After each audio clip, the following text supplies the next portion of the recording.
আসসালামু আলাইকুম। আজকে আমাদের ব্যাচের 3 নাম্বার ক্লাসের আমি একটু আপনাকে দেখাই দিতে চাই যে শুরুর দিন কি ছিল না ছিল। আমাদের যদি ওরিয়েন্টেশনটা আমরা একটু ওপেন করি, দেখেন আপনারা যে কোর্সে ভর্তি হয়েছিলেন এটা হলো ঢাবির কোর্স, রাইট? আপনারা সবাই জানেন যে ঢাবির ব্যাচ আর সেকেন্ড টাইমের ব্যাচের ক্লাস সম্পূর্ণ আলাদা, রাইট? আপনাদের কি বলে পার্সোনাল স্পিচের ক্লাস যেটা 1 ঘন্টায় নিয়েছিলাম, সেকেন্ড টাইমের ব্যাচের ওই ক্লাস 2.5 ঘন্টা ধরে নেওয়া হয়েছে, মানে অনেক ডিপ কিছু দেওয়া হয়েছে। আপনার এখন এত ডিপ দরকার নাই। ওকে, সো আপনাদের ব্যাচের ক্লাস সম্পূর্ণ আলাদা হচ্ছে। এইখানে আমরা এইচএসসি আগ পর্যন্ত আপনার এইচএসসি রিলেটেড যা যা প্রয়োজন সেগুলো আমরা শেষ করব। এইচএসসি রিলেটেড কি কি প্রয়োজন ভাইয়া? এই যে ক্লাস 1 থেকে তুমি যদি 13 পর্যন্ত তাকাও, এখানে দেখতে পারবা, দেখো এই যে টপিকগুলো আছে, এই রুটিনটা তোমাদের গ্রুপে দেওয়া আছে। এই টপিকগুলো তোমার প্রয়োজন, তো এইগুলো আমরা শেষ করে ফেলবো। এবং আমাদের রেগুলার ক্লাস হবে। গত 2 দিন ক্লাস কেন নেন নাই? একদিন আসলে খুব ঝড়ো অবস্থা ছিল। আর গতদিন যারা আসলে চট্টগ্রামে থাকেন তারা জানেন যে চট্টগ্রামে বাসা খুঁজে পাওয়া কি একটা কষ্ট। তো সন্ধ্যার পর বাসা খুঁজতে যে আটকা গিয়েছিলাম, এই জন্য ক্লাসটা নিতে পারিনি। তবে সমস্যা নাই, আজকে মাসের যেহেতু 29 তারিখ, ইজিলি আমরা কমফোর্টে শেষ করে দিতে পারবো আপনার কি বলে আসলে পরীক্ষার আগে। কারণ আমরা দেখি ক্লাস অলরেডি 3 নাম্বার ক্লাসে মানে চলে আসতেছি, তাই না? আর কয়েকটা ক্লাস মাত্র বাকি থাকবে। সো এই ছিল হলো আমাদের বেসিক ব্যাপার স্যাপার। তারপর প্রথম দিন আমরা ঢাবির কোন কোন বই পড়তে হবে, কিভাবে পড়তে হবে, এইগুলো নিয়ে একটা ধারণা দিছিলাম। ঢাবিতে তোমার কি কি আসবে, রিটেন কি, এমসিকিউ কি, ফাউন্ডেশন ফাউন্ডেশন কিভাবে কভার করবা, এই সকল ব্যাপার স্যাপার ছিল। আর এই যে ব্যাচের ডিটেলস, এখনো আমাদের ব্যাচে ভর্তি চলতেছে, কেউ চাইলে ভর্তি হইতে পারে। ফাইন, আমরা এখন এইগুলো কথা বাদ দিয়ে ডিরেক্ট আজকের যে ক্লাস কনসেপ্টটা 3 নাম্বারটা অনুসারে ভার্বে চলে আসার চেষ্টা করি। ওকে, যে ভার্ব কি জিনিস এবং এই জিনিসটা আজকে আপনার ফাউন্ডেশন কত সুন্দর করে গড়ে দেবে আপনি নিজেও জানেন না। এতটা ইম্পর্টেন্ট একটা জিনিস হলো ভার্ব। অনেক সুন্দর করে ফাউন্ডেশন আমরা এখানে কমপ্লিট করে দিব। যেমন দেখেন, আমি এখানে শুরুতেই কি দিয়ে রাখছি একটু যদি তাকান খেয়াল করবেন যে এইখানে কি কি জানি লেখা, পুরা স্লাইড কি কি জানি লেখা আপনারও নিজের মাথার মধ্যে আসতেছে না? আমাদের এইগুলো কি লিখে রাখছি, এমন একটা ব্যাপার স্যাপার, তাই না? সো আমি পুরোটা আগে দেখাই, তারপর আপনি বুঝতে পারবেন যে এইটা কত জরুরি। দেখেন, একটা আইডিয়া নেন শুরুতে, তারপর আমি ধীরে ধীরে সামনের দিকে যাওয়ার চেষ্টা করতেছি, কোনো সমস্যা নাই। দেখেন, প্রথমে এখানে অবজেক্ট, তারপর কমপ্লিমেন্ট, তারপর এক্সটেনশন, এগুলো কি কি জানি লেখা আছে। তারপরে এই যে দেখেন ভার ফাইনাইট লেখা, নন ফাইনাইট লেখা। সেই ফাইনাইট আবার এখানে দেখতেছি কি কি জানি লেখা, 2 প্রকার, প্রিন্সিপাল অক্সিলারি। সেই প্রিন্সিপাল জানি 3 প্রকার, ট্রানজিটিভ, লিঙ্কিং, ইনট্রানজিটিভ। ঠিক, ট্রানজিটিভ আবার 6 প্রকার, cognate, causative, factitive, reflexive, group verb, impersonal. আল্লাহ, এগুলো কি দেখেই তো মাথার উপর দিয়ে চলে যাচ্ছে, তাই না? আর নন ফাইনাইট ভার্ব যেটা, এটা আবার জিরান্ড, পার্সিপল, ইনফিনিটিভ টু। জিরান্ড আছে, পার্সিপল আবার 3 প্রকার, present participle, past participle, perfect participle. Infinitive আবার 6 প্রকার, full infinitive, bare infinitive, split infinitive, gerundial infinitive, perfect infinitive. মানে কেমন জানি মাথার মধ্যে ঘুরে যাচ্ছে না যে, মানে মাথা ঘুরে উঠতেছে না, এইগুলা কি, মানে এরকম একটা ব্যাপার মনে হচ্ছে না? হচ্ছে। তো হওয়াটাই খুব স্বাভাবিক ব্যাপার। আমরা ধীরে ধীরে এটা এখন শিখবো যে ভার্ব আমাদের কেন এত বেশি গুরুত্বপূর্ণ, ফাইনাইট ভার্ব কি, নন ফাইনাইট ভার্ব কি। এটা আসলে দিন শেষে আপনার টুরুপের ট্রাস্ট বা ট্রাম কার্ড। ওকে, এই ক্লাসটা এত বেশি ইম্পর্টেন্ট, আপনার এইচএসসি আর অ্যাডমিশনকে এতটা খোলা মানে সিন করে দেবে আপনি নিজেও জানেন না। তো চলেন একদম শুরু থেকে, এখানে একটা সাদা স্লাইড আমরা দেখতেছি, এখানে আমরা লিখে লিখে পড়া শুরু করি যে এখানে আমাদের আসলে কি আছে। ওইট, আমি এটা একটু অফ করে নিই। ওয়েট, এখানে আমি একটু দেখার চেষ্টা করি তাহলে এখানে কি আছে। ওকে, এখান থেকে শুরু করার চেষ্টা করতেছি, তাকান। প্রথমত আমাদের 3টা জিনিস জানতে হবে। কি ভাইয়া? আমরা তো কতদিন সাবজেক্ট চিনছিলাম, তাই না? সাবজেক্ট কিভাবে চিনতে হয় বলছিলাম, ভাই দেখো অ্যাসার্টিভ সেন্টেন্সে ভার্ব বের আগের পজিশনে যা থেকে সেটা সাবজেক্ট। তারপর একটা সেন্টেন্সে ভার্বের কাজ যে করে, অর্থাৎ ভার্বকে যে লিড দেয় সে সাবজেক্ট। এভাবে আমরা শিখে আসছিলাম না? যেমন কি কি বলতো, আই ইট রাইস, তাই না? এই যে ইট মানে খাওয়া, খাওয়ার কাজ কে করে? খাওয়ার কাজ আই করে। ঠিক আছে, তাহলে আই কি হবে? সাবজেক্ট হবে, কারণ ভার্বের কাজ যে করে তাকে কি বলা হয়? তাকে সাবজেক্ট বলা হয়। এভাবে শিখে আসছিলাম না? হ্যাঁ। তারপর অবজেক্ট চিনছিলাম। অবজেক্ট কেমনে চিনছিলাম বলেন তো? ও বি যে অবজেক্ট কেমনে চিনছিলাম? এখানে আমরা বলছিলাম যে সাবজেক্ট এবং ভার্বকে টার্গেট করে কি বা কাকে দিয়ে কোশ্চেন করে যে উত্তর পাওয়া যায় তাকে কি বলে? তাকে অবজেক্ট বলে। কিভাবে বের করতে হয়? এই যে দেখেন, টার্গেট করা মানে কি? অর্থ বের করে নাও। আই মানে আমি, ইট মানে খাই, আই ইট মানে আমি খাই। এখন কোশ্চেন করেন, আমি কি খাই অথবা আমি কাকে খাই। কি খায়ের উত্তর আসতেছে কি ভাই? এই যে রাইস, আমি ভাত খাই। তো হোয়াট দ্বারা কোশ্চেন করে উত্তর পাইছেন? পাইছেন। তাহলে রাইসকে কি বলবেন? রাইসকে আপনি অবজেক্ট বলবেন। এভাবে অবজেক্ট চিনতে হয়। এটা কি আপনি শিখেছিলেন গতদিনের ক্লাসগুলোতে? হ্যাঁ, শিখেছিলেন। ওকে, আজকে আপনি শিখবেন যে অবজেক্ট এখন শিখে ফেললেন, এখন শিখবেন যে কমপ্লিমেন্ট কেমনে চিনতে হয়। What is complement? 3টা জিনিস আমাদের শিখতে হবে। একটা হলো object, O B J E C T. একটা হলো complement, C O M P L I M E N T, complement. আরেকটা হলো এক্সটেনশন, EXTENSION, এই তিনটা জিনিস আপনার জানতে হবে। তো অবজেক্ট তো আপনি জেনে গেছেন, কি জেনে গেছেন ভাই? সাবজেক্ট ভার্বকে টার্গেট করে কি বা কাকে দ্বারা কোশ্চেন করে যে উত্তর পাওয়া যায় তাকে আমাদের অবজেক্ট বলা হয়। এটা পেয়ে গেছো। তাহলে কমপ্লিমেন্ট কি জিনিস? কমপ্লিমেন্ট হইলো যে যেটা সাবজেক্ট ওটাই অবজেক্ট, সেম সেম জিনিস বুঝালে সেটা কমপ্লিমেন্ট। ভাইয়া বুঝি নাই, বুঝো নাই? দেখো, আই অ্যাম মিম, সাপোজ, হ্যাঁ, ওকে। তাহলে এখন তুমি নিজে চিন্তা করে দেখো তো সাবজেক্ট কোনটা? যেটা অ্যাসার্টিভ সেন্টেন্স, এটা ফুল স্টপ, এম হলো ভার্ব, ভার্বের আগে যা থাকে তাকে কি বলে? সাবজেক্ট বলে। তাহলে আই হলো সাবজেক্ট। কমপ্লিমেন্টে আমি কি বললাম ভাই? সাবজেক্ট আর অবজেক্ট যদি সেম সেম হয়, সাবজেক্ট সমান সমান অবজেক্ট যদি সেম হয়, সাবজেক্ট অবজেক্ট যদি সেম হয়, তখন তাকে কি বলে? তখন তাকে কমপ্লিমেন্ট বলে। কেমনে বলো তো? এই যে তাকাও, I am meme, meme object পজিশনে বসছে না? বসছে। এখন তুমি বলো তো, মিম আর আই কি সেম জিনিস? যেটা আই সেটাই কি মিম? হ্যাঁ হ্যাঁ হ্যাঁ। তার মানে এইটা আর সাবজেক্ট সেম জিনিস। এই জন্য এর নাম আমি কি দিলাম? Complement, COMPLIMENT। কমপ্লিমেন্টের বাংলা কি জানেন? কমপ্লিমেন্টের বাংলা হলো পরিপূরক, পরিপূরক, পরিপূরক। পরিপূরক মানে কি? পরিপূরক মানে সেম সেম। বলেন না যে আহ মানে কি বলে, স্বামী স্ত্রীর পরিপূরক, তার মানে কি দুইজন সেম, দুইজনকে সেম হিসেবে মানে কম্পেয়ার করা হচ্ছে। ব্যাপারটা এরকম। আমি আপনাকে আরো কিছু এক্সাম্পল দিচ্ছি। ধরেন, মাই hobby is, my hobby is, কি বলবো? মাই হবি ইজ সাইকেলিং, CYCLING। ওকে। এখন আপনি চিন্তা করে দেখেন তো, এখানে সাইকেলিং আর হবিটা কি সেম জিনিস না? দুটো কি সেম জিনিস না? আবার টার্গেট করেন তো, মাই হবি সাবজেক্ট, ইজ হলো হয়, তাহলে মাই হবি হলো আমার শখ, ইজ হলো হয়, তাহলে আমার শখ হয়। টার্গেট করলাম, এবার কিবা কাকে দ্বারা কোশ্চেন করেন, আমার শখ হয় কি? কি আমার শখ কি? উত্তর আসতেছে সাইকেলিং। তাহলে সাইকেলিং একটা অবজেক্ট, ঠিক আছে। এখন অবজেক্ট হওয়ার পর এটা কি কমপ্লিমেন্ট হইতে পারবে? এটা আমি কিভাবে বুঝবো? এটা বোঝার উপায় হইলো অবজেক্ট আর সাবজেক্ট সেম সেম কিনা। সাইকেলিংটাই কি আমার হবি? হ্যাঁ হ্যাঁ হ্যাঁ হ্যাঁ, আসলে আসলেই তো সেম। এই জন্য এই অবজেক্টের নাম আমি কি বলে দিলাম? এই অবজেক্টের নাম আমি বলে দিলাম যে ভাই কমপ্লিমেন্ট। সহজ ব্যাপার। অবজেক্ট আর সাবজেক্ট যদি সেম সেম হয়, সেই অবজেক্টের নাম কি হয়ে যায়? সেই অবজেক্টের নাম কমপ্লিমেন্ট হয়ে যায়। এবার একটা জিনিস দেখেন তো, আই ইট রাইস, আমি ভাত খাই। এবার আপনি বলেন তো, আই মানে আমি, ইট মানে খাই, আমি খাই, আমি কি খাই? উত্তর আসতেছে আমি ভাত খাই। তাহলে রাইসটা আমাদের কি হয়ে যাবে? রাইসটা আমাদের অবজেক্ট হয়ে যাবে। এটা নিয়ে আপনার কোনো মাথা ব্যথা আছে? না। এবার আপনিই বলেন তো, রাইস আর আই কি সেম জিনিস? আমি আর ভাত দুটা কি সেম জিনিস? না ভাই, ভাত তো বস্তু, আর আমি তো আমি মানুষ, আমার জীবন আছে, দুটা কি সেম জিনিস হলো? না। তাহলে রাইস শুধুমাত্র কি হবে? রাইস শুধুমাত্র অবজেক্ট হবে। এটা কি কমপ্লিমেন্ট হতে পারবে? না, কমপ্লিমেন্ট হতে পারবে না। কেন হতে পারবে না? একদম শুরুতে লিখে রাখছি, কমপ্লিমেন্ট হওয়ার শর্ত হলো যে সাবজেক্ট আর অবজেক্ট সেম সেম হইতে হবে ভাই। দুটো যদি সেম সেম হয়, তখন তাকে আমি কমপ্লিমেন্ট বলতে পারবো। আমি তোমাকে আরেকটা এক্সাম্পল দিই। যেমন ধরো যে কি বলতে পারবো? His father, his father is, his father is a teacher, his father is a TACHER। ওকে। এখন তুমি বলো তো, হোয়াট দ্বারা কোশ্চেন করো, হিজ ফাদার ইজ হোয়াট, তার বাবা কি? উত্তর আসে টিচার। তাহলে টিচার কি হবে?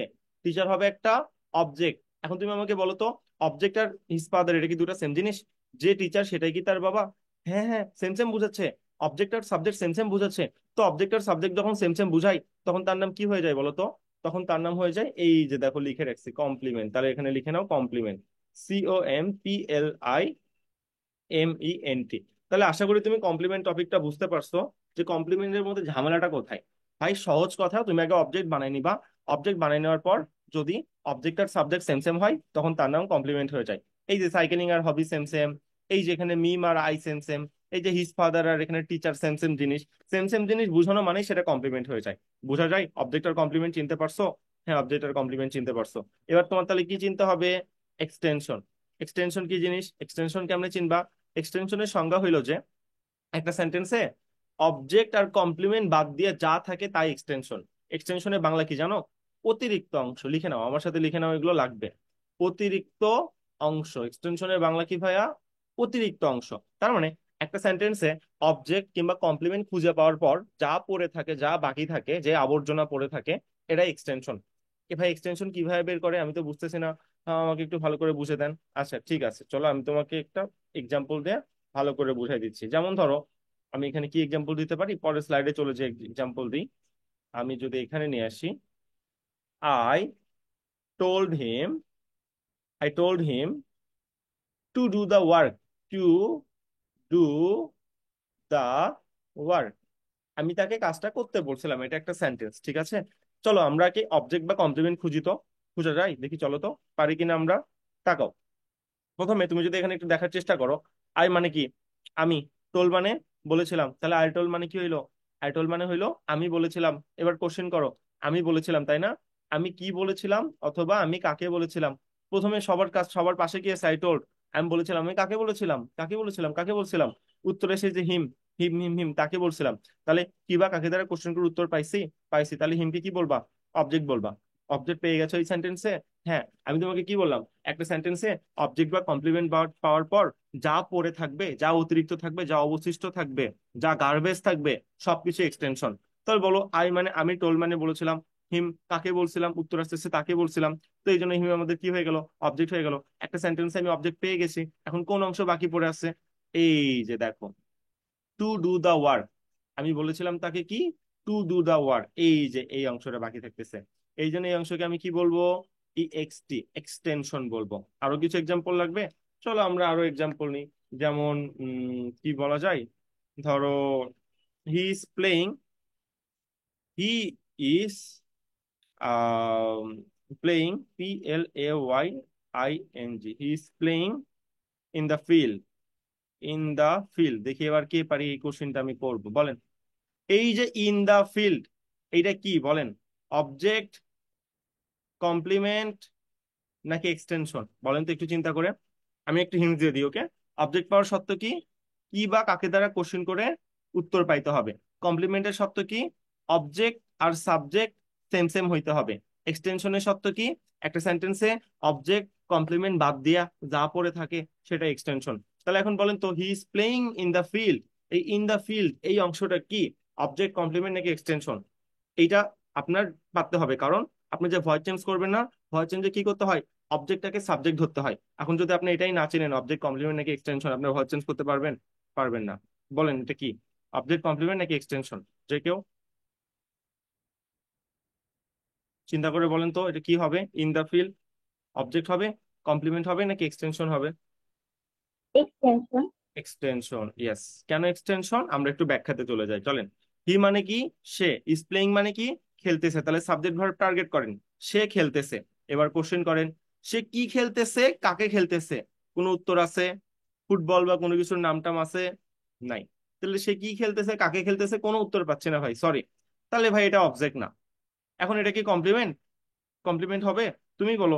ইন দা ফিল্ড, মাঠ আর হি কি সেম জিনিস? ভাই সে তো মানুষ আর মাঠ তো বস্তু, তাহলে দুটো কি সেম জিনিস হইলো? না। তাহলে এটা কমপ্লিমেন্টও হবে না। তো একটা সেন্টেন্সে অবজেক্ট আর কমপ্লিমেন্ট বাদে যা পড়ে থাকে অতিরিক্ত অংশ, তাকে কি বলা হয়? তাকে এক্সটেনশন বলা হয়। তাহলে ইন দা ফিল্ড, একে আমরা কি বলবো? একে আমরা বলবো হলো এক্সটেনশন। এখন কেউ যদি বলে he is playing in the field, এটার ভয়েস চেঞ্জ কি হবে বলেন তো? এটার ভয়েস চেঞ্জ কি হবে? ভয়েস চেঞ্জ করতে বলে, এটা অ্যাক্টিভ আছে না, অ্যাক্টিভ। এটা প্যাসিভ কি হবে? প্যাসিভ কি হবে? কোশ্চেন করে বসলো, বলেন তো এটার প্যাসিভ ভয়েস কি হবে? উত্তর আসলে কি জানেন? উত্তর আসলে হলো নো চেঞ্জ। এটা হবে না। কেন হবে না? ভাই এই সেন্টেন্সে কি অবজেক্ট আছে? না। ভয়েস চেঞ্জে কি করতে হয়? অবজেক্টকে সাবজেক্ট বানাইতে হয় না? হ্যাঁ। তো এই সেন্টেন্সে কি অবজেক্ট আছে? এই সেন্টেন্সে তো অবজেক্ট নাই, তো এটার ভয়েস চেঞ্জ হবে না। অ্যাক্টিভ থেকে প্যাসিভ বানানো যাবে না। তার মানে ঘুরে ফিরে ব্যাপারটা কি দাঁড়াচ্ছে, যে ভাই দেখো, তোমার অবজেক্ট, কমপ্লিমেন্ট, এক্সটেনশন চিন্তা হবে। এটার উপরে তোমার ভয়েস চেঞ্জ, ন্যারেশন, বেসিক যেই ভিত্তি টপিক গুলো না, ওইগুলো দাঁড়িয়ে আছে।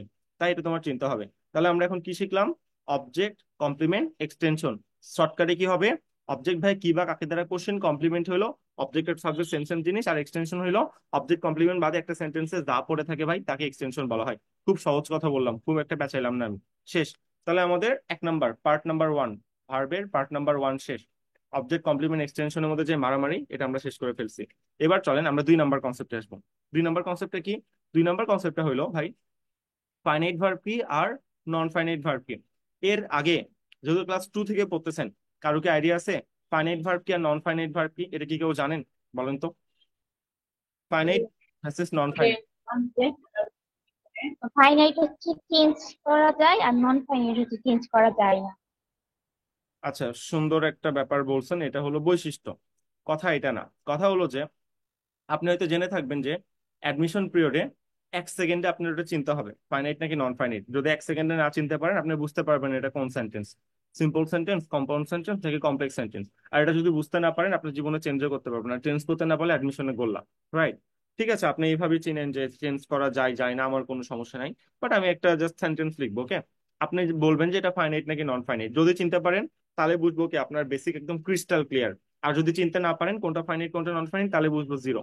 তো জিরো হইলেও সমস্যা নেই, আপনি শিখেন নাই, আমি এখন শিখাই দিব, যেটা আপনার এই সেসিতে কাজে লাগবে, অ্যাডমিশনে তো লাগবে। ওকে, একটা সেন্টেন্স লিখতেছি। I am playing football, I am playing football, FOOTBALL, okay? I am playing football, এটা হলো সেন্টেন্স। কেউ একজন বলেন এই যে প্লেইং, এটা ফাইনাইট থেকে নন ফাইনাইট ভার্ব? যারা জানেন সবার যে পারতে হবে এমন না, আমি কিন্তু এটা এখনো শেখাইনি। আমি জাস্ট আপনার বেসিক টেস্ট করতেছি যে এইচএসসি পর্যন্ত আপনি কি শিখে আসছেন, আর কিছু না। প্লেইংটা ফাইনাইট নাকি নন ফাইনাইট, যেটাই উত্তর দেন ব্যাখ্যা সহ উত্তর দিতে হবে, ব্যাখ্যা ছাড়া দিলে হবে না। যে কেন, আমার ব্যাখ্যা দিতে হবে, মুখস্থ বিদ্যা নিয়ে তো কোনো কিছু চলবে না, তাই না? পারবো কেউ প্লেইংটা? আচ্ছা, এটা না পারেন, এটা বলেন। এই যে এম, ফাইনাইট নাকি নন ফাইনাইট? দেখছেন? এগুলা কোনো কথা? এটা কোনো কথা? এগুলো আমরা শিখে আসলে না শিখে আসলে হবে? হবে। কিভাবে হবে এখন শিখে নিতে হবে। চলেন, তাহলে বুঝলাম ফাইনাইট নন ফাইনাইটের আপনারা কিছু জানেন না, ভুলে গেছেন সব। তো এখন আমরা সেই ফাইনাইট নন ফাইনাইটটা শিখবো, ফাইনাইট নন ফাইনাইট কিভাবে কাজ করে। দেখেন, আমি এখন যেটা শেখাবো, এটা পৃথিবী উল্টা গেলেও সত্য, পৃথিবী উল্টা গেলেও সত্য মানে কি, এর কোনো ব্যতিক্রম নাই। ওকে? তো দেখেন, পৃথিবীতে যতগুলা ভার্ব আছে সবগুলা ভার্বকে আপনি কয় ভাগে ভাগ করতে পারবেন? 6 ভাগে ভাগ করতে পারবেন। ওকে? 6 ভাগ কি কি? ভাগগুলোর নাম লিখবো, আপনি এখনই মুখস্থ করে নেবেন, এখনই মুখস্থ করে নেবেন, এখনই লিখে নেবেন, যেন পরবর্তী সময়ের জন্য আর ওয়েট করতে না হয়। ওকে, চলেন তাহলে শুরু করি।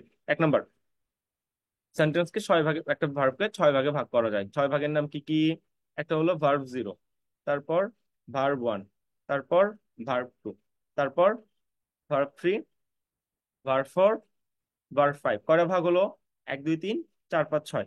প্রত্যেকটা ভাগের নাম জানার ইচ্ছা হচ্ছে না, কোন ভাগের নাম কি? কেন ইচ্ছা হবে না তোমার? তোমার তো ইচ্ছা হওয়া উচিত। তো চলো এবার আমরা প্রত্যেকটা ভাগের নাম জানবো। যেটা ভার্ব জিরো, তার তার নাম কি? Base form. এখনই লিখে নাও, base form, base form, FORM, মনে থাকবে। যেটা ভার্ব ওয়ান, তার নাম কি? Present form, present, PRESENT, present form. আমার সাথেই লিখে নাও। যেটা ভার্ব টু, এর নাম কি? Past form, past form. ঠিক আছে? যেটা ভার্ব থ্রি, এর নাম কি? Past participle, PAST, past participle, PARTICIPLE, participle বানানো তো সবাই পারি, তাই না? যেটা ভার্ব ফোর, তার নাম কি? প্রেজেন্ট পার্টিসিপল, লেখো, PRESENT, প্রেজেন্ট পার্টিসিপল, PARTICIPLE। যেটা ভার্ব ফাইভ, তার নাম কি? ইনফিনিটিভ টু, লেখো, INFINI, ইনফিনিটিভ, টিভ, ইনফিনিটিভ TO2। তাহলে ভার্বের কয়টা হইলো, রূপ হইলো আমার এখানে? 6টা রূপ হইলো। পৃথিবীর যে কোনো ভার্বকে 6টা ভাগে ভাই ভাগ করা যায়। ওকে? এখন যেগুলো পপুলার সেগুলো আমি তোমাকে এখানে লিখে দিব, পপুলার যে ভার্বগুলো আছে এগুলো আমি তোমাকে এখানে এখন লিখে দিব। যেমন পপুলার ভার্বের মধ্যে কোনটা চলে আসে? বি ভার্ব চলে আসে। ওকে? তো বি ভার্ব আমরা একটু 6টা রূপ লিখি। মানে পপুলার যেই ভার্ব গুলো আছে যেগুলো তোমার লাইফে, ডে টু ডে লাইফে লাগবে, এগুলো আমি এখন সবগুলো 6টা ভাগে ভেঙে দিব। শর্টকাট বোঝা যায়? চলো ভাঙি। বি ভার্ব দিয়ে শুরু করো। ওকে? বি ভার্বের বেস ফর্ম কি? বি। বি ভার্বের প্রেজেন্ট ফর্ম কি বলো? Am is are, am. এখন না পারলে সমস্যা নাই, পরে যেন পারো। ওকে? এম ইজ আর, শেষ। বি ভার্বের পাস্ট ফর্ম কি হয়? Was were, was were.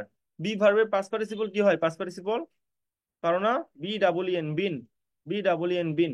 Be ভার্বের ভার্ব ফোর কি হয়, অর্থাৎ প্রেজেন্ট পার্টিসিপল কি হয়? বির সাথে একটা আইএনজি। ভাই, ভার্ব ফোর আর ভার্ব ফাইভ পৃথিবীর চিরন্তন সহজ। কেন? ভার্ব ফোর মানে কি জানো? প্রেজেন্ট পার্টিসিপল মানে কি? বেস ফর্মের সাথে একটা আইএনজি, বেস ফর্মের সাথে একটা আইএনজি। বেস ফর্ম কি আছে? বি, লেখো, বি লেখো। তার সাথে একটা ING, ING, being. Verb five আরো একদম পানির মতো সহজ। কেন জানো? বেস ফর্মের আগে একটা টু বসে, তাহলেই ভার্ব ফাইভ হয়ে যায়, ইনফিনিটিভ টু হয়ে যায়। বুঝছো? লেখো তাহলে ভার্ব ফাইভ কি হবে? টু বি হবে। তাহলে বি ভার্বের 6টা ফর্মে আমি ভাঙা শেষ করছি। করছি, চলো। এবার আমাদের অন্য আরো যে পপুলার গুলো আছে সেগুলো আমাদের জানতে হবে। অন্য পপুলার কি কি আছে তোমাদের? ডু ভার্ব আছে না? ডু ডাজ ডিড, যেটা ডু ভার্ব, সেটা তো আমাদের জানা উচিত, তাই না? চলো এবার আমরা ডু ভার্ব জানবো। ডু ভার্ব কি? ডু ভার্বের বেস ফর্ম কি? ডু। ডু ভার্বের প্রেজেন্ট ফর্ম কি? ডাস। ডু ভার্বের পাস্ট ফর্ম কি? ডিড। ডু ভার্বের ভার্ব থ্রি কি হবে? ডু ভার্বের ভার্ব থ্রি বলতেছে D O N E, done. Do ভার্বের ভার্ব ফোর কি হবে? প্রেজেন্ট পার্টিসিপল, সহজ ভাই, বেস ফর্মের সাথে আইএনজি। বেস ফর্ম ছিল ডু, তাহলে প্রেজেন্ট পার্টিসিপল কি হবে? ডুর সাথে just ING, D O I N G. এর ভার্ব ফাইভ কি হবে ভাই? বেস ফর্মের আগে একটা টু হবে, লেখো টু ডু। ঠিক আছে, তাহলে আমাদের কয়টা গেল? দুইটা লিখলাম, বি ভার্ব লিখলাম, ডু ভার্ব লিখলাম। এবার কোন ভার্ব লিখবো? এবার হ্যাভ, হ্যাভ গ্রুপের ভার্ব গুলো লিখবো। হ্যাভ, হ্যাভ, হ্যাভ গ্রুপেরটাও অনেক ইম্পর্টেন্ট, এটা আমাদের জানতে হবে। চলো এবার আমরা হ্যাভ গ্রুপ লিখবো, আকাশি কালার কলম নিলাম। ওকে, হ্যাভ গ্রুপের গুলো কি হয় আমরা একটু শুরুতে শুরুতে লিখে নিই। প্রথমে লিখতেছি, ওকে। হ্যাভ গ্রুপ লেখা শুরু করো। বেস্ট ফ্রম কি? H A V, have. Present form কি? H A S, has. Verb two কি? H A D, had. Verb three কি? Verb three H A D, had. Verb four কি? বেস ফর্মের সাথে I N G, having, H A V I N G. Verb five কি হবে? হ্যাভের আগে একটা two হবে, অর্থাৎ বেস ফর্মের আগে একটা টু হবে। তাহলে আমরা কয়টা জিনিস লিখলাম? বি ভার্ব লিখলাম, ডু ভার্ব লিখলাম, হ্যাভ ভার্ব লিখলাম। এবার ইট মানে খাওয়া না, ইটটাও আমরা লিখবো, চলেন ইটও লিখে ফেলবো। যেগুলো ইম্পর্টেন্ট এগুলো আমি নিজেই লিখে দিচ্ছি যাতে করে আপনি আটকায় না যান। ওয়েট, এটা কোন কালি নেওয়া যায়? এটা আমরা কোন কালি নিব? আচ্ছা, কমলা কালি নিলাম, চলেন। ওকে, এবার আমরা ইড ভার্ব লিখবো। ওকে, শুরুতে লিখি। ইড ভার্বের বেস ফর্ম কি হয়? ওমা, এই কালি আসলো কেন? দাঁড়ান আমরা চেঞ্জ করে নিই। ইট, তাই না? ইট বেস ফর্ম কি হবে? ইট। প্রেজেন্ট ফর্ম কি হবে? এস যুক্ত হবে, এস যুক্ত হবে। ইটস। ভার্ব টু কি হবে? এ টি ই এট। ভার্ব থ্রি কি হবে? Eaten, E A T E N. Verb four কি হবে? বেস ফর্মের সাথে ING, E A T I N G. Verb five কি হবে? বেস ফর্মের একটা টু হবে, টু, ই এ টি, ইট। তাহলে এই কয়টা আপনি প্লিজ একদম লিখে নেন, লিখে একদম খারাপ মুখস্থ করে নেন প্লিজ। প্রত্যেকটা ভার্বের ছয়টা রূপ থাকে। Base form verb one, verb two, verb three, verb four, verb five. Base form, তারপর ভার্ব ওয়ান কি? Present form. ভার্ব টু কি? Past form. ভার্ব থ্রি কি? Past participle. ভার্ব ফোর কি? Present participle. ভার্ব ফাইভ কি? Infinitive to. আপনি এখন বলতে পারেন ভাইয়া আপনি আমাদের শেখাবেন ফাইনাইট নন ফাইনাইট, আপনি মজা করতেছেন, আপনি এগুলো ছয়টা ফর্ম আমাদের কেন শেখাচ্ছেন ভাই? তুমি কি জানো আমি তোমাকে এটা কেন শেখাচ্ছি? তাহলে এখন শুনো কেন শেখাচ্ছি, দেখো। এই যে প্রথম তিনটা রূপ আছে না, এই যে প্রথম তিনটা, এইগুলোকে নাম কি জানো? এইগুলোকে বলে পৃথিবী উল্টা, এগুলো ফাইনাইট ভার্ব। লিখে নাও, এটা finite group, finite group. F I N I T, finite verb, finite group. Okay, এগুলোকে ফাইনাইট গ্রুপ বলা হয়। আর নিচে এস টু, নিচে যেটা দেখতেছো এটাকে কি বলা হয়?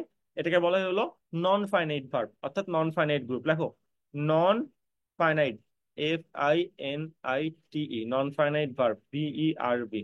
বোঝা যায় ব্যাপারটা কি হলো? ব্যাপারটা হইলো যে এখন থেকে পৃথিবীতে তুমি যেই জায়গায় প্রথম তিনটা ফর্ম দেখবা, base form, verb one, verb two, পৃথিবী উল্টাই গেল, এগুলো ফাইনাইট ভার্ব, শেষ কথা, শেষ। আর নিচের গুলা verb three, verb four, verb five, এই যে রূপগুলো লিখে দিলাম, পৃথিবীতে যত জায়গায় তুমি এই রূপগুলো দেখবা, এগুলো কি হবে? এগুলো হবে নন ফাইনাইট ভার্ব। বোঝা যায়? তাহলে আমি একটা সেন্টেন্স দিয়ে ট্রাই করি তো, কে কতটুকু বুঝলাম, এটা ট্রাই করা উচিত আমি বলে মনে করতেছি। চলেন আমি একটা সেন্টেন্স লিখি, ওটাই লিখবো। হলো আই এম ইটিং রাইস। ওকে, দেখি, একটু টাইম দেন। ওকে, আই, লেখেন না কেন?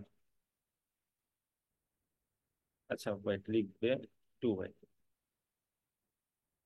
আমরা যদি এখানে মার্কিং টুলে চলে আসি, একটু আপনারা এই কটা মেমোরাইজ করে নেন যেটা আর কি বললাম। এবার আমরা লেখা শুরু করব। ওকে, ওকে, আমরা এই কলম নেই, তাহলে লিখবে। ওকে, যেই পয়েন্টে ছিলাম লেখেন, আই এম ইটিং রাইস। লেখেন না কেন? দাঁড়ান, কন্ট্রোল টেক্স সেভেন। ওয়েট, একটু টাইম নিব।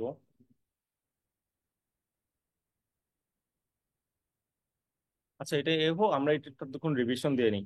তো আমরা যেটা বলতেছিলাম যে পৃথিবীর যে কোনো ভার্বকে আপনি কয়টা ফর্মে ভাঙতে পারবেন ভাই? ছয়টা ফর্মে ভাঙতে পারবেন। একটা, দেখেন, বেস ফর্ম, তারপর verb one, verb two, verb three, verb four, verb five, তাই তো? হ্যাঁ। এখন আমরা যে এগুলো লিখলাম, এর মধ্যে বললাম যে প্রথম যে তিনটা রূপ এগুলোকে কি বলে? এগুলোকে বলা হলো ফাইনাইট ভার্ব। পরবর্তী যে তিনটা রূপ এগুলোকে কি বলে? এগুলোকে বলা হলো নন ফাইনাইট ভার্ব। এই জিনিসগুলো আমরা দেখলাম। এখন আমি একটা সেন্টেন্স দিয়ে ট্রাই করতে চাচ্ছিলাম যে আপনারা বুঝছেন কিনা, বাট ম্যাক এই টাইমে হ্যাং করতেছে। একটু টাইম দেন, আশা করি যে ঠিক হয়ে যাবে, রাইট? আমরা একটু দেখার চেষ্টা করি।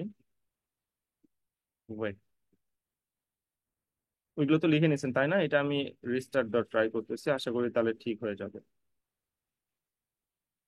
I don't think so. আচ্ছা ঠিক হয়ে গেছে, নেন। যে পয়েন্টে ছিলাম, তো আমরা এখন একটা সেন্টেন্স লিখবো, সেন্টেন্স লিখে আপনাদের জাজ করবো আপনারা কতটুকু বুঝলেন। লেখেন, I am eating rice. I am eating rice, okay. আবার কি হইল? আই অ্যাম ইটিং, দাঁড়ান, রেজার পয়েন্ট যদি আমরা নেই, আমরা এটা অফ করে দিই, তাহলে এটা আর ঝামেলা হবে না। ওয়েট,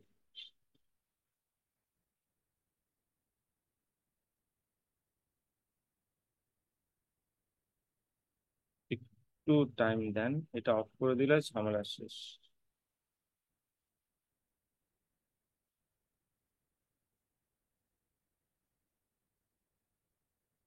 একটু ওয়েট, হ্যাঁ, মাঝখানে ঝামেলা করতেছে।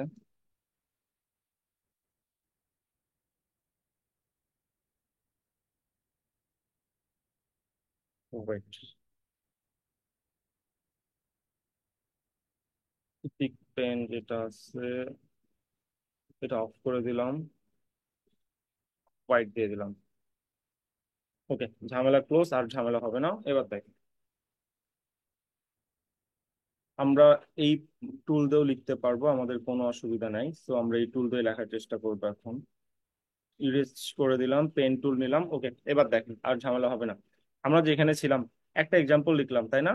আই অ্যাম ইটিং রাইস, এটা লিখলাম না? ওকে।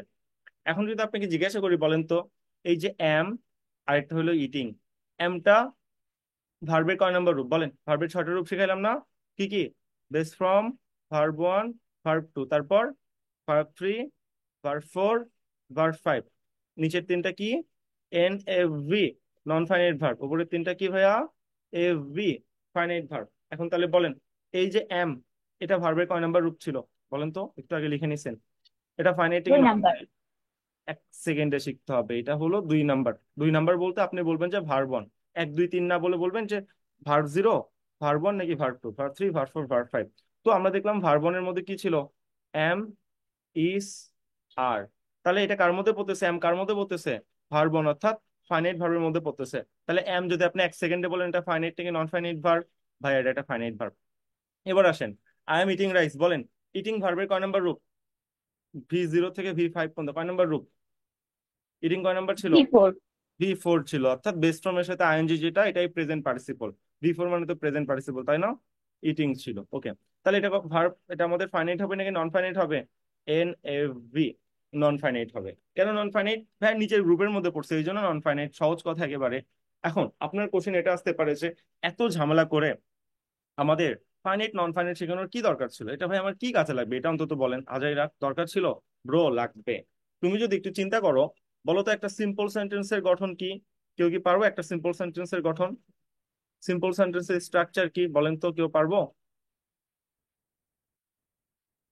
যে কেউ? সিম্পল সেন্টেন্স স্ট্রাকচার ছোটবেলা থেকে, ক্লাস 7 থেকে সিম্পল কমপ্লেক্স কম্পাউন্ড ট্রানজেকশন করে আসতেছেন। এখন যদি বলি সিম্পল সেন্টেন্সের স্ট্রাকচার কি, এটা যদি না পারেন তাহলে কি হবে? আপনিই বলেন। এটা হবে? হওয়া উচিত? উচিত না। তো শিখেন, আজকে শিখে নেন। সিম্পল সেন্টেন্স স্ট্রাকচার হইলো যে একটা সাবজেক্ট, একটা subject, one subject plus one finite verb. FINIT, finite verb. একটা সিম্পল সেন্টেন্সের গঠন কি? একটা সাবজেক্ট একটা ফাইনাইট ভার্ব নিয়ে সিম্পল সেন্টেন্স গঠন করে। এখন যদি একটা সেন্টেন্সের মধ্যে একটা সাবজেক্ট আর একটা ফাইনাইট ভার্ব না থাকে, তাহলে ওটা বাক্য হবে না। ইংলিশ গ্রামারের ভাষায় বাক্য হওয়ার শর্ত কি? বাক্য হওয়ার শর্ত হলো ভাই, মিনিমাম একটা সাবজেক্ট লাগবে, মিনিমাম একটা ফাইনাইট ভার্ব লাগবে। সাবজেক্ট কেমনে চিনতে হয় আমি আপনাকে শিখাইছি, ফাইনাইট ভার্ব কেমনে চিনতে হয় এটাও আমি আপনাকে শিখাইছি। তার মানে কি ধীরে ধীরে আমরা সামনে যাচ্ছি। এবার আমরা চিনবো যে একটা বাক্য কেমনে গঠন করা হয়। আপনি ইংলিশে যা ইচ্ছা লিখলেন আর বাক্য হয়ে গেল, জীবনেও না ভাই, ইংলিশ এতটা না। তোমার অবশ্যই সত্য ফিলফিল করতে হবে। সত্যটা কি? সত্য হলো, একটা বাক্য হওয়ার সত্য হলো যে একটা সাবজেক্ট একটা ফাইনাইট ভার্ব লাগে। ভাই তাহলে নন ফাইনাইট ভার্বের কাজ কি, এটা কেন শিখাইলেন? ভাই দেখো, তুমি একটা সেন্টেন্সে 100টা নন ফাইনাইট বসাবা নাকি 200টা বসাবা নাকি নন ফাইনাইট বসাবা না, এটা ভাই টোটালি আপ টু ইউ। এটা নিয়ে আমার কোনো মাথা ব্যথা নাই। আমার মাথা ব্যথা হলো যে ভাই একটা সেন্টেন্সে একটা সাবজেক্ট একটা ফাইনাইট ভার্ব থাকতে হবে। তুমি জীবনেও একটা সেন্টেন্সে দুটো ফাইনাইট ভার্ব রাখতে পারবা না, নো। একটা সিম্পল সেন্টেন্সে দুটো ফাইনাইট ভার্ব রাখা যাবে না, অসম্ভব ব্যাপার এটা। তাহলে ভুল হয়ে যাবে, তাহলে বাক্যটা ভুল হয়ে যাবে। তার মানে তাহলে এটা ভাই কেন শিখাচ্ছেন ভাই? তুমি যদি বাক্য না চেনো, যে কোন বাক্যটা সঠিক কোন বাক্যটা ভুল, তোমার দেওয়া থাকে না অ্যাডমিশনে যে হুইচ সেন্টেন্স ইজ কারেক্ট, নিচের অফ দ্য ফলোইং, নিচের চারটা বাক্যের মধ্যে কোন বাক্যটা কারেক্ট। তুমি বাক্যের স্ট্রাকচারই জানো না। চিন্তা করো তাহলে তুমি কোন লেভেলে আসো। তুমি বাক্যের স্ট্রাকচারই জানো না, নিচের চারটা বাক্যের মধ্যে কোন বাক্যটা কারেক্ট তুমি পারবা না। এইরকমই তো 2 থেকে 3টা এমসিকিউ আসে ভাই। এই জন্য আমি তোমাকে চেনাচ্ছি যে এখন বাক্য কোনটা সঠিক, সঠিক বাক্য কিভাবে চিনতে হয়। আর এই বাক্য জানানোর জন্য এত আগে থেকে আসা হয়েছে। পার্সেস স্পিচ, নাউন, অ্যাডজেক্টিভ, যতগুলো রূপ আছে সেই রূপগুলো, সাবজেক্ট কেমনে চিনতে হয়, object, complement, extension, finite verb, non finite verb, এত কিছু জানানোর পর আমি কেবল তোমার কাছে আসলে সিম্পল সেন্টেন্স কেমনে চিনতে হয়। বুঝছো কিভাবে স্টেপ বাই স্টেপ আগানো হচ্ছে? ওকে, তাহলে একটা সিম্পল সেন্টেন্স লেখেন তো। লেখি চলেন। আমি যদি একটা সেন্টেন্স লিখি যে আম, কি লিখবো, I eat rice, I eat rice, এটা কি একটা বাক্য হইছে? আমরা প্রমাণ দিই চলেন এটা একটা বাক্য ঠিক আছে কিনা। ওকে, বাক্যের গঠন কি? একটা সাবজেক্ট, একটা ফাইনাইট ভার্ব। ওকে, বলেন আই কি একটা সাবজেক্ট? অবশ্যই সাবজেক্ট। কেন? খাওয়ার কাজ কে করতেছে? ভার্বের কাজ যে করে সে সাবজেক্ট হয় না? বলেন। হ্যাঁ আই একটা সাবজেক্ট, খাওয়ার কাজ আই করতেছে। ওকে, তাহলে এটা একটা সাবজেক্ট। তারপর বলেন ইট ভার্বের কয় নাম্বার রূপ? ভার্বের 6টা রূপের মধ্যে base from, verb one, verb two, verb three, verb four, verb five. It কয় নাম্বার রূপ বলেন? Base from, verb one, verb two কোনটা? কোনটার মধ্যে ছিল? ইট কোনটার মধ্যে ছিল? ভার্বের কয় নাম্বার রূপ? Base from, verb one, verb two, verb three, base from. Verb four, verb five. Base form আবার লিখতেছি চলেন। বেস ফ্রম, গতদিন যখন এসিএস এর ব্যবহার শিখাইছিলাম তখন একটা কথা বলছিলাম, ভুলে গেছেন? যে একটা ওয়ার্ড ডিকশনারিতে যেমনে জন্মগ্রহণ করে তাকে বেস ফ্রম বলা হয়, মনে পড়ে? আর বেস ফ্রম জন্মগত কি হয়? বেস ফ্রম জন্মগত ভাবে প্লুরাল হয়, তাহলে ইট জন্মগত প্লুরাল। বেস ফ্রমের সাথে একটা এস যখন যুক্ত করা হয়, মনে পড়তেছে? ইটস, তখন সেটা কি হয়ে যায়? তখন সেটা সিঙ্গুলার হয়ে যায়। আর তখন সেটার নাম কি হয়ে যায়? প্রেজেন্ট ফর্ম হয়ে যায়। দেখো, present form, present form. Verb two মানে কি? অতীত, এটা কি লিখলাম? অ্যাট লিখলাম। ভার্ব থ্রি কি লিখলাম? ইটেন লিখলাম, ইটেন। ভার্ব ফোর কি লিখলাম? বেস ফর্মের সাথে আইএনজি। ভার্ব ফাইভ কি লিখলাম? ইটের আগে একটা টু লিখলাম, টু ইট। এই হলো আমাদের ব্যাপার ছিল। তাহলে বলো ইটেন এখানে কয় নম্বর রূপে আছে? জন্মগত রূপ, বেস ফর্মে আছে। বেস ফর্ম মানে কি? প্রথম তিনটার মধ্যে কি হয়? প্রথম তিনটার মধ্যে ফাইনাইট ভার্ব হয়। তাহলে ইট এখানে একটা কি? ইট এখানে একটা ফাইনাইট ভার্ব। সেন্টেন্সের গঠন মিলছে? মিলছে। আর একটা সাবজেক্ট, ইট একটা ফাইনাইট ভার্ব। তার মানে একটা সেন্টেন্সে একটা সাবজেক্ট আছে, একটা ফাইনাইট ভার্ব আছে। তাহলে এটা একটা পরিপূর্ণ বাক্য, এটা একটা সঠিক বাক্য। এটা একটা সঠিক বাক্য কিনা এটা আগে আপনার জানতে হবে ভাই, তারপর অন্য কাহিনী। ওকে, আমি আরো কিছু এক্সাম্পল লিখি চলেন। I am doing this work, I am doing this work, I am doing this work, আমি এই কাজটা করতেছি। ওকে, এবার বলেন তো এই সেন্টেন্সে এম ভার্বের কয় নাম্বার রূপ? এম ভার্বের কয় নাম্বার রূপ বলেন? শিখাই দিয়ে আসছি একটু আগে। V1। V one. তার মানে ভি ওয়ান মানে কি? Present form. ভি ওয়ান এর পরিপূর্ণ নাম কি? Present form. ওকে, এম তাহলে প্রেজেন্ট ফর্ম লেখেন। প্রেজেন্ট ফর্ম মানে কি? প্রথম তিনটার মধ্যে না? হ্যাঁ, তার মানে এটা কি? এটা একটা ফাইনাইট ভার্ব। ওকে, একটা সেন্টেন্সে ফাইনাইট ভার্ব পেয়ে গেছে, তাহলে আই কি সাবজেক্ট? প্রমাণ দেন তো আই সাবজেক্ট কিনা। কিভাবে প্রমাণ দিব? ভার্বের কাজকে আই করতেছে। চিন্তা করেন তো, এই যে I am doing this work, doing মানে কি? করা, করার কাজকে আই করতে পারে? বাস্তবে এটা সঠিক। হ্যাঁ হ্যাঁ, করার কাজ আই, আই আমি মানুষ, মানুষ করতে পারে। তার মানে আই একটা সাবজেক্ট, এটা নিয়ে আমার কোনো টেনশন নাই। ওকে, একটা সাবজেক্ট পাইলাম, একটা ফাইনাইট ভার্ব পাইলাম। এখন আপনিই বলেন একটা সেন্টেন্সে দুটো ফাইনাইট ভার্ব রাখার কোনো রাইট আছে? এরকম কোনো অধিকার আছে? এরকম কোনো কিছু আছে? না। একটা সেন্টেন্সে ভাই একটা সাবজেক্ট একটা ফাইনাইট ভার্ব থাকতে পারে, দুটো ফাইনাইট ভার্ব কখনো সিম্পল সেন্টেন্সে থাকবে না। কমপ্লেক্সে থাকতে পারে, কম্পাউন্ডে থাকতে পারে। সেই কমপ্লেক্স কম্পাউন্ড আজকে আমি আপনাকে শিখাচ্ছি না। আপনি বাক্যর স্ট্রাকচারই জানেন না, আজকে যদি আমি আপনাকে কমপ্লেক্স কম্পাউন্ডে চলে যাই মাথার উপর দিয়ে যাবে না। ওই জন্য আজকে আমরা শুধু সিম্পলের মধ্যে আছি। সিম্পল কি, কমপ্লেক্স কি, কম্পাউন্ড কি, ধীরে ধীরে আমরা সামনে জানবো, সামনে এই ক্লাসগুলো আমাদের আছে। যে পয়েন্টে ছিলাম। ওকে, তাহলে আমরা বলতেছিলাম যে একটা সেন্টেন্সে একটা সাবজেক্ট থাকতে পারে, একটা ফাইনাইট ভার্ব থাকতে পারে। এই যে একটা সাবজেক্ট, এই যে আমি একটা finite verb, subject finite verb দুটাই পাই গেছি। তাহলে আমি এরপর জানি কি বলছিলাম? একটা সেন্টেন্সের নন ফাইনাইট ভার্ব তুমি 100টা রাখবা, 200টা রাখবা, নাকি রাখবা না, টোটালি আপস টু ইউ, তোমার ইচ্ছা। বাট ফাইনাইট ভার্ব তুমি একটার বেশি রাখতে পারবে না। একটুকু আমি কথা বলে নিছিলাম। তাহলে আমি এখন সেন্টেন্স ঠিক করার জন্য কি চিন্তা করলাম? হ্যাঁ, I am doing this work, I মানে আই মানে আমি এম ফাইনাইট ভার্ব। তাহলে আমি তো আর কোনো ফাইনাইট ভার্ব রাখতে পারবো না। তখন আমি কি চিন্তা করলাম? আমার একটা নন ফাইনাইট ভার্ব আনতে হবে ভাই। এই জন্য দেখেন এই যে ডুইং, নন ফাইনাইট ভার্ব নিয়ে আসলাম। এটা ভার্বের কয় নাম্বার রূপ? ভার্বের 4 নাম্বার রূপ, ভার্ব ফোর। স্ট্রাকচার মিলছে? মিলছে। একটা সেন্টেন্সে আই একটা সাবজেক্ট, এম একটা ফাইনাইট ভার্ব আছে, এরপর যতগুলা ভার্ব আসবে সবগুলা নন ফাইনাইট হয়ে যাবে। এই দেখেন ডুইংটা নন ফাইনাইট ভার্ব। তার মানে এই সেন্টেন্সটা আমার ঠিক আছে। সেন্টেন্সটা ঠিক আছে কিনা এর প্রমাণটা আমি দিচ্ছি। এখন আপনাদের একটা মজাদার একটা জিনিস শেখাবো, ওকে? এটা দেখার পর আপনি ভাববেন যে এতদিন আমি কেন মুখস্থ করে আসছি। বলেন তো, প্রেজেন্ট কন্টিনিউয়াস টেন্সের গঠন কি? প্রেজেন্ট কন্টিনিউয়াস টেন্স কেউ পারবো? প্রেজেন্ট কন্টিনিউয়াস এর গঠন কি? Present continuous tense, anyone?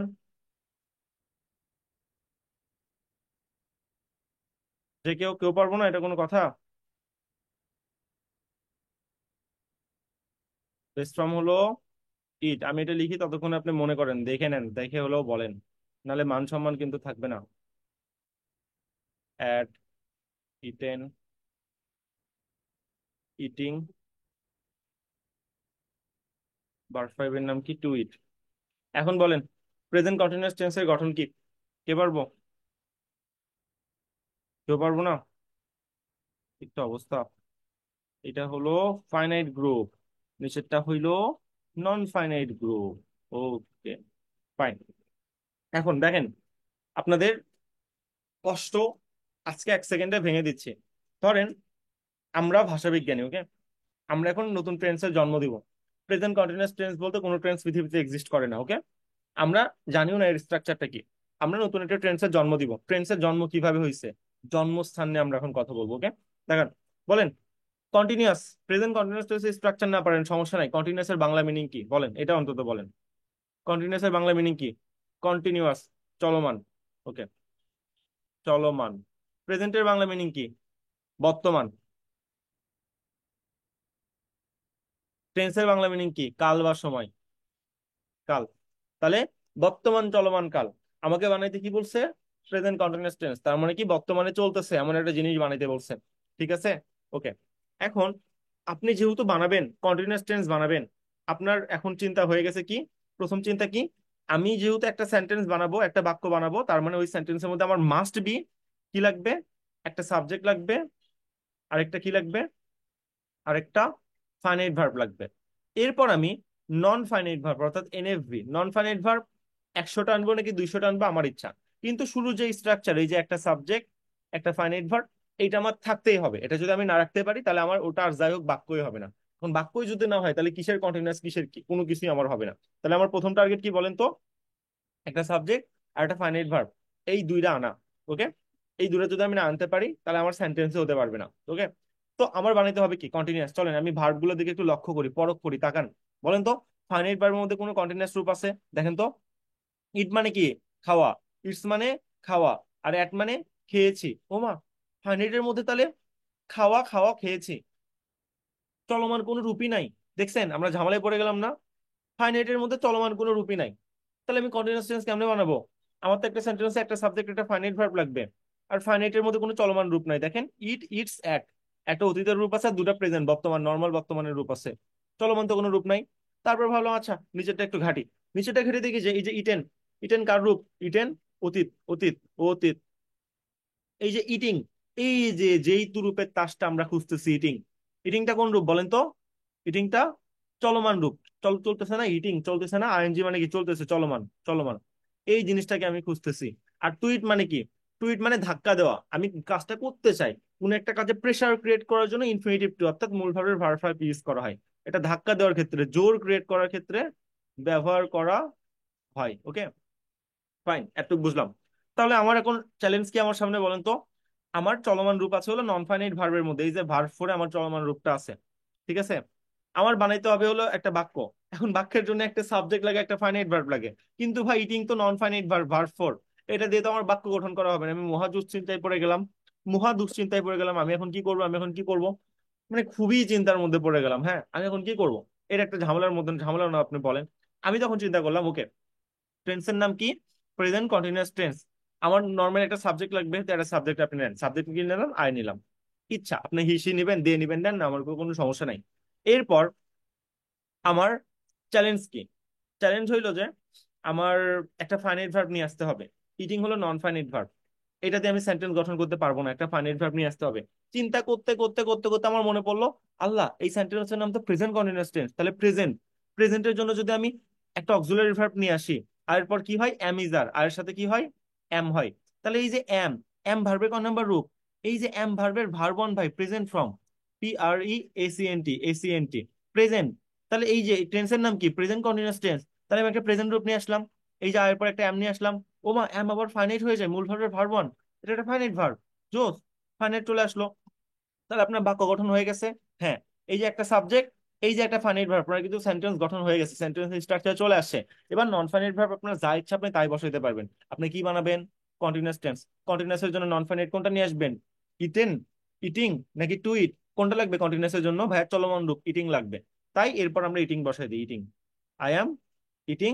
তারপরে অবজেক্ট তুমি রাখো রাখো না রাখো না রাখো, এই যে আই এম ইটিং রাইস। দেখছেন সেন্টেন্সটা কিভাবে গঠন হয়ে গেল।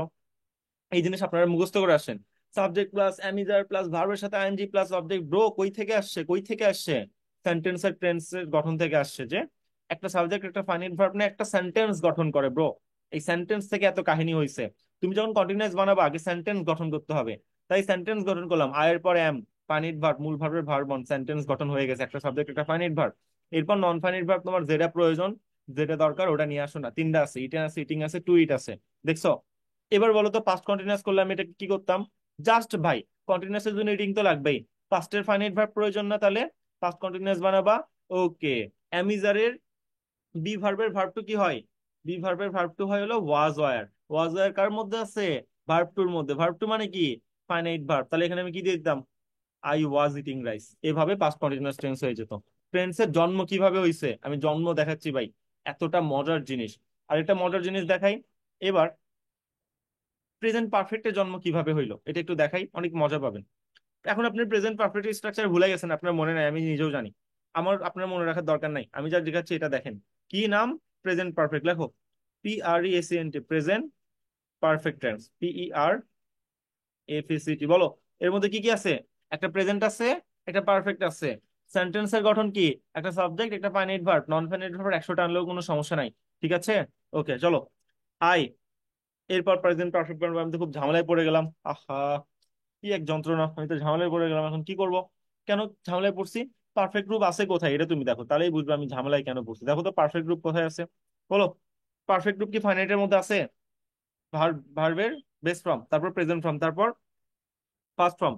পারফেক্ট গ্রুপ কোথায় আছে, এই যে ভার্ব থ্রি বাই পারফেক্ট, দেখছো পারফেক্ট গ্রুপ কোথায় লুকায় আছে। আমি তো মহা ঝামেলায় পড়ে গেলাম, এই যে এখানে পারফেক্ট আছে, এই তো মহা যন্ত্রণা, ইটেন। তাহলে আমার এটা লাগবে, পারফেক্ট বানানোর জন্য এটা লাগবে, কিন্তু এটা তো নন ফাইনাইট ভার্ব, মহা যন্ত্রণা। তাহলে এখন ফাইনাইট ভার্ব একটা নিয়ে আসতে হবে আগে সেন্টেন্স বানানোর জন্য।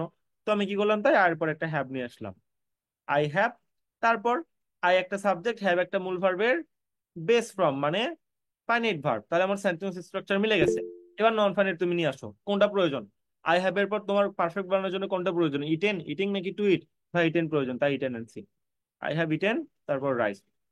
এখন আপনাদের কথা হইতে পারে যে ভাইয়া এখানে আপনি পারফেক্টের জন্য হ্যাভি কেন আনলেন, অ্যামিজার কেন আনলেন না। হ্যাঁ হ্যাঁ, কেন কেন কেন, আপনি কি জানেন হ্যাবের বাংলা মিনিং কি, আপনি জানেন হ্যাবের বাংলা মিনিং আছে, কিন্তু আমি জানি হ্যাবের বাংলা মিনিং হলো ভোগ করা, লোভন করা, খেয়ে ফেলা, গ্রহণ করা, স্বাদ নেওয়া, অনেকগুলো মিনিং আছে, বিশ্বাস হচ্ছে না। ডিকশনারিতে একটু হ্যাব লিখে সার্চ দাও তো, দেখো তো মিনিং কি কি আছে, দেখে আমাকে বলো তো। দেখো ভোগ করা আছে, তার মানে আমার আই হ্যাভ প্রেজেন্ট পারফেক্ট মানে কি, প্রেজেন্ট পারফেক্ট মানে কাজটা এইমাত্র সম্পূর্ণ হয়েছে, কাজটা এইমাত্র সম্পূর্ণ হয়েছে। কাজটা সম্পূর্ণ হওয়া মানে কি, কাজটা এইমাত্র সম্পূর্ণ হয়েছে, এখানে কাজ কি, ইট, খাওয়া, তাই না। এই কাজটা কি হতে হবে, সম্পূর্ণ হতে হবে। ওকে ফাইন, সম্পূর্ণ কি করবে, আই করবে, তাই আই সাবজেক্ট, বোঝা যায়। এখন কাজটা সম্পূর্ণ করার জন্য কাজটা কি করতে হবে, ভোগ করতে হবে, ব্যাপারটা তো তাই। ইট মানে খাওয়া, আর হ্যাভ মানে ভোগ করা, তাহলে কি হলো, ভোগ, খাওয়া, খেয়ে ভোগ করার কাজ, এই হলো আই হ্যাভ ইটেন রাইস। আমি ভোগ করার কাজ বা খাওয়ার কাজ এই মাত্র সম্পূর্ণ করেছি, বোঝা যায়। হ্যাভ মানে যেহেতু মিনিং ভোগ করা, তাই আমরা হ্যাভ হ্যাজ এখানে নেই, এখানে অ্যামিজার নেই না। আর এখানে কি, আই এম ইটিং রাইস, এখানে কি হলো, এখানে হলো কোন একটা কাজ করতেছি চলমান, রাইট। আর হ্যাভ হ্যাজ মানে হলো খেয়ে ফেলা, ভোগ করা। তো এইখানে তো ভাই হ্যাভ হ্যাজ বসাইতে পারবো না, তাহলে তার কন্টিনিউয়াস বানানো যাবে না, কারণ হ্যাভ হ্যাজ মানে খেয়ে ফেলা বা ভোগ করা, কাজটা হয়ে গেছে অলরেডি। কিন্তু এম দ্বারা কি বুঝায়, am refers a continuous thing, কোন একটা কাজ চলতেছে, এই কন্টিনিউয়াস থিং এম রেফার করে থাকে। বিশ্বাস না হয় ডিকশনারিতে এম লিখে সার্চ দাও, সার্চ দেওয়ার পর এম এর ডেফিনেশনটা চেক করো, ওয়ার্ডের ডেফিনেশন, দেখবা যে এম রেফার্স আর কন্টিনিউয়াস টাস্ক, কন্টিনিউয়াস জিনিসকে এম ইজ আর রেফার করে থাকে। এই জন্য কন্টিনিউয়াস বানানোর জন্য আমরা এম ইজ আরটা ইউজ করে থাকি। এখন তুমি হয়তো বুঝতে পারছো যে ভার্বের ক্লাস কেন এত বেশি স্পেশাল ছিল, রাইট? যেই স্ট্রাকচার গুলো তুমি মুখস্থ করে আসছিলা, টেন্সের স্ট্রাকচার, সেই টেন্সের স্ট্রাকচার আমরা দেখো কিভাবে বানাই ফেললাম, নিজেরা বানাচ্ছি, ভাষা বিজ্ঞানের মতো একটা অবস্থা হয়ে গেছে, right? So that's all about the thing যে টেন্সের গঠন কিভাবে ক্রিয়েট হয়েছে। আমরা কেবল কোথায় আছি, আমরা আপনাকে শুরুতে পড়াইলাম যে সাবজেক্ট অবজেক্ট কমপ্লিমেন্ট এক্সটেনশন, তারপরে পড়াইলাম যে আপনি ফাইনাইট নন ফাইনাইট কেমনে চিনবেন। এই ফাইনাইট নন ফাইনাইট থেকে কাহিনী শুরু করে দিছি। কি কাহিনী শুরু করছি? এই যে কন্টিনিউয়াস টেন্স কেমনে বানায়, প্রেজেন্ট টেন্স কেমনে বানায়, এত ঝামেলা শুরু করে দিছি। ঝামেলা কি এখানে শেষ? না, এটা টাইপ নাম্বার 2 ছিল। টাইপ 2, টাইপ নাম্বার 1 হলো তোমার ওই যে subject object complement. Type number 2 কি ছিল? টাইপ নাম্বার 2 ছিল হলো finite non finite verb. Sorry, এটা টাইপ নাম্বার 3। টাইপ নাম্বার 3 কি? টাইপ নাম্বার 3 হলো টেন্সের গঠন কিভাবে বানানো যায়। টাইপ 3টে টাইপ শেষ। শেষ, 4 নাম্বার টাইপ আসবে এবার, ভার্বের। মিশাই দিলাম। টাইপ 4। টাইপ 4 আমরা কি শিখবো? টাইপ 4 আমরা শিখবো যে কি বলে, কি জানি ছিল কনসেপ্টটা আমাদের, হ্যাঁ মনে পড়ছে। চলেন এবার আমরা টাইপ নাম্বার 4 এ চলে আসছি। টাইপ নাম্বার 4 এসে আমাদের ঝামেলা লাগছে অন্য একটা কনসেপ্ট নিয়ে। কি কনসেপ্ট নিয়ে? মডেল অক্সিলারি ভার্ব নিয়ে। কিভাবে মডেল অক্সিলারি ভার্ব নিয়ে? দেখেন, লেখেন type number 4 modal auxiliary verb. Modal auxiliary verb. Okay, আমি 3টা সেন্টেন্স লিখবো, আপনি দেখেন। একটা হইলো আই ইট রাইস, তারপর আই উইল ইট রাইস, আরেকটা I would eat rice, would, WOULD, I would eat rice. Okay, কেউ কি আমাকে বলতে পারবেন যে কোনটা কোন টেন্সে আছে? এটা কোন, 1 নাম্বারটা কোন টেন্স, 2 নাম্বারটা কোন টেন্স, 3 নাম্বারটা কোন টেন্স? কেউ কি পারবো? এগুলো কিন্তু ক্লাস 2 3 তে শিখে আসছে, নিজের অপমান হয়ে যাবে না পারলে। বুঝেন, বুঝে উত্তর দিন। পারবো কেউ? আহ, আমার কোশ্চেন কি ছিল? আমার কোশ্চেন ছিল এই যে প্রথম সেন্টেন্স আই ইট রাইস, তারপরে আই উইল ইট রাইস, তারপরে আই উড ইট রাইস, কোনটা কোন টেন্সে আছে? সহজ কোশ্চেন করছি ভাই, কঠিন কিছু করিনি। বলো, কে পারবো?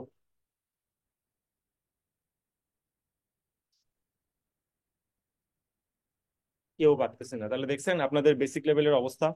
এই বেসিক লেভেল নিয়ে যদি আপনারা কি বলবেন জানেন, এই বেসিক লেভেল নিয়ে যে ভাই এত পড়ছি, পড়ে ভাড়াই ফেলছি, 10 12 ঘন্টা পড়ছি, কিন্তু কোনো ভার্সিটিতে চান্স পাইনি। আমার কপালটাই খারাপ। মানে বাঙালি এমন একটা জাতি, নিজের দোষ নিতে বাঙালি পছন্দ করে না। বাঙালি কি পছন্দ করে জানেন? অজুহাত দিতে। তুমি যত এক্সকিউজ দিবা, তোমার লেভেল তত নামবে। এটা হলো নিয়ম। বাঙালি নিজে কখনো এক্সকিউজ নেবে না। পরীক্ষা খারাপ হলে বলবে কোশ্চেন এত কঠিন হয়েছে, স্যার এত কড়া গার্ড দিছে এই জন্য পরীক্ষা খারাপ। ভাই তুই যে পড়স নাই, তুই পড়লে কোশ্চেন কঠিন যাই হোক স্যার গার্ড দিক, তুই ভালো রেজাল্ট করতে, এটা বাঙালি কখনো অ্যাকসেপ্ট করে না। খুবই খারাপ। সো প্লিজ এই মেন্টালিটি থেকে আপনারা বের হয়ে আসেন। পারতেছেন না, আমার কোনো সমস্যা নেই, আমি সব শিখাবো। বাট এর পরে পারেন। আর লাইফে কখনো এক্সকিউজ দেন না, এক্সকিউজ দিলে কিন্তু অনেক পিছায় পড়বেন। ওকে, চলেন আমি এখন দেখাই। আই ট্রাইস হলো ভাই প্রেজেন্ট টেন্স। কোন tense? Present tense. Okay, present tense. I will eat rice কোন টেন্স? Future tense. ফিউচারে কোন টেন্স? Future indefinite tense. লেখেন future indefinite tense. I would eat rice কোন tense bro? Past indefinite tense, past. তাহলে সব মিলে কি দাঁড়াইলো? সব মিলে দাঁড়াইলো যে প্রথমটা প্রেজেন্ট টেন্স, প্রেজেন্টের কোনটা? ইনডিফিনিট, প্রেজেন্ট ইনডিফিনিট টেন্স, তারপর ফিউচার ইনডিফিনিট টেন্স, তারপরে পাস্ট ইনডিফিনিট টেন্স। আপনি বলেন তো এখানে ঝামেলা কি লাগছে? এই সেন্টেন্সটা আই ট্রাইস, এর মাঝে জাস্ট একটা ওয়ার্ড নিয়ে আসি, উইল। ভাই দেখো, এটা নিয়ে আসি, এটার নাম কি হয়ে গেছিল? Future indefinite tense. এর মধ্যে নতুন একটা ওয়ার্ড নিয়ে আসি শুধু, উড, কি হয়ে গেল? Past indefinite tense. ব্যাপারটা কি দাঁড়াইলো? চিন্তা করে দেখো তো। এই যে ভার্ব গুলা, যেইগুলো টেন্স চেঞ্জ করে দিচ্ছে, এগুলোর নাম কি? উইল, উড, এগুলোর নাম কি? উইল, উড, মে, মাইট, এগুলোর নাম কি? এগুলোর নাম হলো modal auxiliary verb. Modal auxiliary verb. Okay, তাহলে এটা কেন শেখাচ্ছেন? আমি আপনাকে বলতে চাচ্ছি যে ভাই, এটা জন্ম কই থেকে হয়েছে? মডাল থেকে মুড। মডাল কই থেকে জন্ম হয়েছে? মডাল ওয়ার্ডটার mood. Mood, MOD, mood. Mode মানে কি? মোড মানে কাউকে নির্দেশ করা বা কাউকে নির্ণায়ক করা। ওকে, তো উইল, উড এগুলো অ্যাকচুয়ালি কোনো ভার্ব না, এগুলো একটা চিহ্ন, এগুলো একটা নিশ্চয়ক, যা নির্দেশ করে যে কোনো একটা সেন্টেন্স কোন টেন্সে হবে। বোঝা যায়? I thrice present indefinite tense, just will বসাই দিয়া, উইল একটা চিহ্ন বসান মাত্র, এটা কি হয়ে গেল? এটা ফিউচার ইনডেফিনিট টেন্স হয়ে গেল। তার মানে কি? উইল একটা ফিউচারের চিহ্ন, এই চিহ্ন কোনো সেন্টেন্সে থাকা মাত্র এর নাম কি হয়ে যায়? এইটা যেই টেন্সে থাক, প্রেজেন্ট থাকলে এটা ফিউচার হয়ে যায়। উড একটা পাস্টের চিহ্ন, উড কোন একটা বাক্যে বসা মাত্র সেটা কি হয়ে যায়? সেটা পাস্ট টেন্সে হয়ে যায়, অতীতে হয়ে যায়। তাই আমরা আপনাকে বুঝাতে যাচ্ছি যে মডেল অক্সিলারি ভার্ব কোনো ভার্বই না, এটা একটা নিশ্চয়ক, এটা একটা চিহ্ন, যেটা শুধুমাত্র ওই সেন্টেন্সটা কোন টেন্সে হবে, প্রেজেন্ট, পাস্ট নাকি ফিউচার, এই জিনিসটা নির্ধারণ করে থাকে। তাই আমরা বলতে চাচ্ছিলাম, আপনি যে বলবেন যে ভাইয়া একটা সেন্টেন্সে একটা সাবজেক্ট একটা ফাইনাইট ভার্ব থাকতে পারে, এটা এখানে দেখেন, আই একটা সাবজেক্ট, উড একটা ফাইনাইট ভার্ব, ইট একটা ফাইনাইট ভার্ব, তাহলে এখানে দুটো ফাইনাইট ভার্ব কেন? এটা আমি উত্তরটা আগেই দিয়ে দিলাম যে ভাই, মডাল অক্সিলারি ভার্ব কোনো ভার্ব না রে ভাই, এটা কোনো ভার্ব না, এটা একটা ওয়ার্ড, এটা একটা চিহ্ন। এই চিহ্নটা শুধুমাত্র নির্দেশ করে যে কোনো একটা সেন্টেন্স কোন টেন্সে হবে, এতটাই, এর বেশি কিচ্ছু না ভাই। একদম পানির মতো সহজ, বোঝা যায়? তাহলে এটাও আপনারা ক্লিয়ার যে মডাল অক্সিলারি ভার্ব না যে ঝামেলাগুলো আসবে, যে মডাল অক্সিলারি ভার্ব গুলো কেন ফাইনাইট না। কারণ ভাই এটা একটা চিহ্ন, এটা তো কোনো কাজের মধ্যেই পড়ে না। ওয়ার্ডটা বসলো, প্রেজেন্ট থেকে ফিউচার হয়ে গেল, এটা একটা চিহ্ন, এটা কোনো ভার্ব না ভাই। এই জন্য এটাকে আমি ফাইনাইট ধরবো না। বোঝা যায়? হয় আপনার বলতে হবে শুধুমাত্র ইট ফাইনাইট ভার্ব, অথবা বলতে হবে যে উড ইট, দুটা মিলে একত্রে ফাইনাইট ভার্ব। এই হলো আপনার ব্যাপার। আপনি আলাদা করে উডকে কখনো ফাইনাইট বলতে পারবেন না। কেন বলতে পারবেন না? কারণ ওটা ভার্বই না, এটা একটা চিহ্ন, এই জন্য। তাহলে এটা আমাদের কি ছিল? Type number 4। এবার আমরা টাইপ নাম্বার 5-এ চলে আসবে।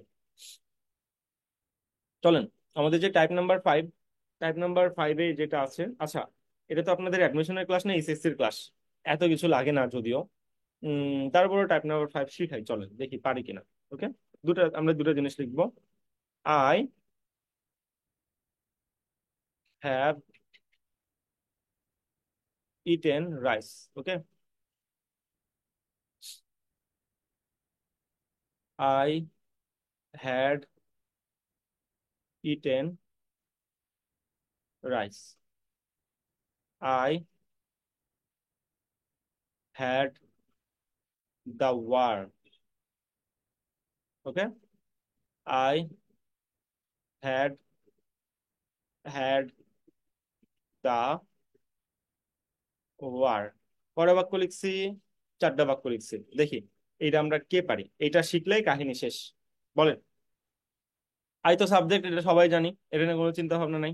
এখন একটা আনমিউট করেন, কথা বলতে হবে, কথা না বললে বুঝতে পারবেন না। ওকে, কনফিডেন্ট আসবে না। বলেন, এই হ্যাপটা ভার্বের কয় নাম্বার ফর্ম? ভার্বের 6টা ফর্মের মধ্যে কয় নাম্বার ফর্ম বলেন, যেটা দাগ দিলাম?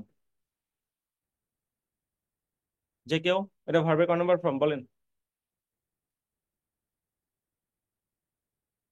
কত ভার্বের?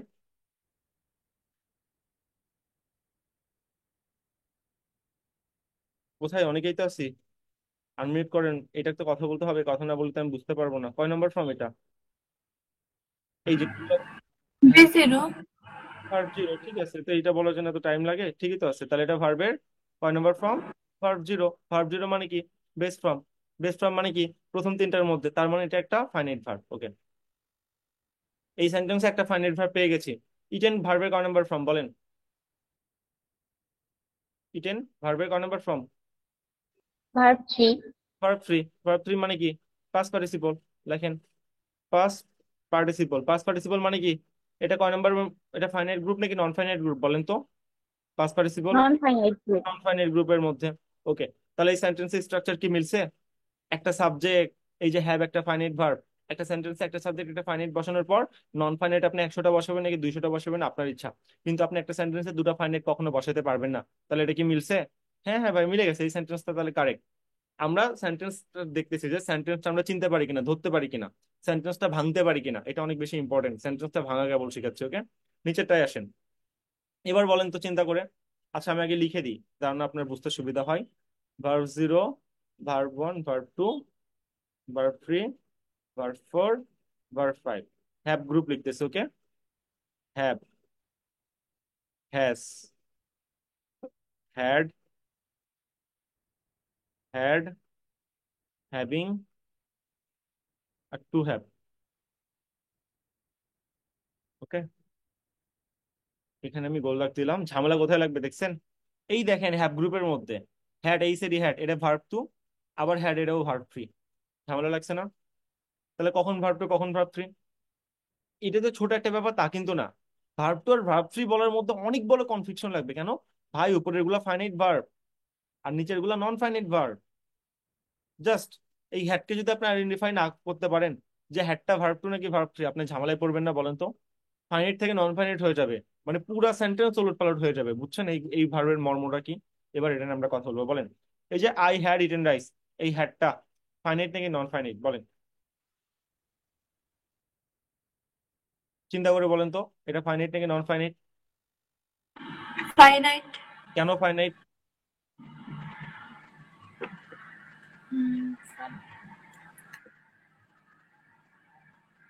অর্থাৎ ফাইনাইট বলছেন মানে এটা আপনাকে ভার্ব টু বলছেন, তাই তো? ফাইনাইট মানে এটা আপনি বলতেছেন এটা একটা ভার্ব টু। কেন ভার্ব টু? এটাই কোশ্চেন করছেন।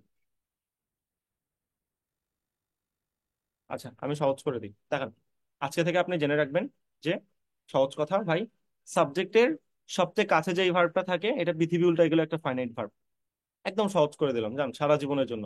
সাবজেক্টের সবচেয়ে কাছে যে ভার্বটা থাকে এটা ফাইনাইট হয়। বুঝা যায়? তারপরটা কি হবে আমি জানি না, তারপরটা আমি বের করব, খুঁজে বের করব কি হবে। বাট এইটা সারা জীবন সত্য। খেয়াল করে দেখেন, এই যে আয়ের সবচেয়ে কাছে হ্যাপ ছিল, দেখছেন? হ্যাপটা ফাইনাইট হয়েছিল। এই হলো ব্যাপার। তাহলে এই হ্যাটটা কি হবে? ফাইনাইট হবে। কেন? সাবজেক্টের সবচেয়ে কাছে আছে, তাহলে এটা ফাইনাইট মানে কি? মূল ভার্বের কয় নম্বর ফর্ম? এই যে ভার্ব টু। ওকে, এবার বলেন ইটেনটা কয় নম্বর ফর্ম? সেম। ইটেন কয় নম্বর? উপরে কত ছিল? পাস্ট পার্টিসিপল ছিল। থ্রি। তো নিজেও পাস্ট পার্টিসিপল হবে, ভার্ব থ্রি হবে। ভার্ব থ্রি মানে কি? নন ফাইনাইট ভার্ব। লেখেন, সেন্টেন্স স্ট্রাকচার মিলছে? মিলছে। আই একটা সাবজেক্ট, হ্যাড একটা ফাইনাইট ভার্ব, তারপর নন ফাইনাইট ভার্ব। আপনি 100 টানবেন নাকি 200 টানবেন আপনার ইচ্ছা। নিচেটাতে আসেন। আই হ্যাড দা ওয়ার্ক, এবার দেখে কে পারি। এবার চিন্তা করে বলতে হবে। বলেন, এই হ্যাডটা ফাইনাইট নাকি নন ফাইনাইট?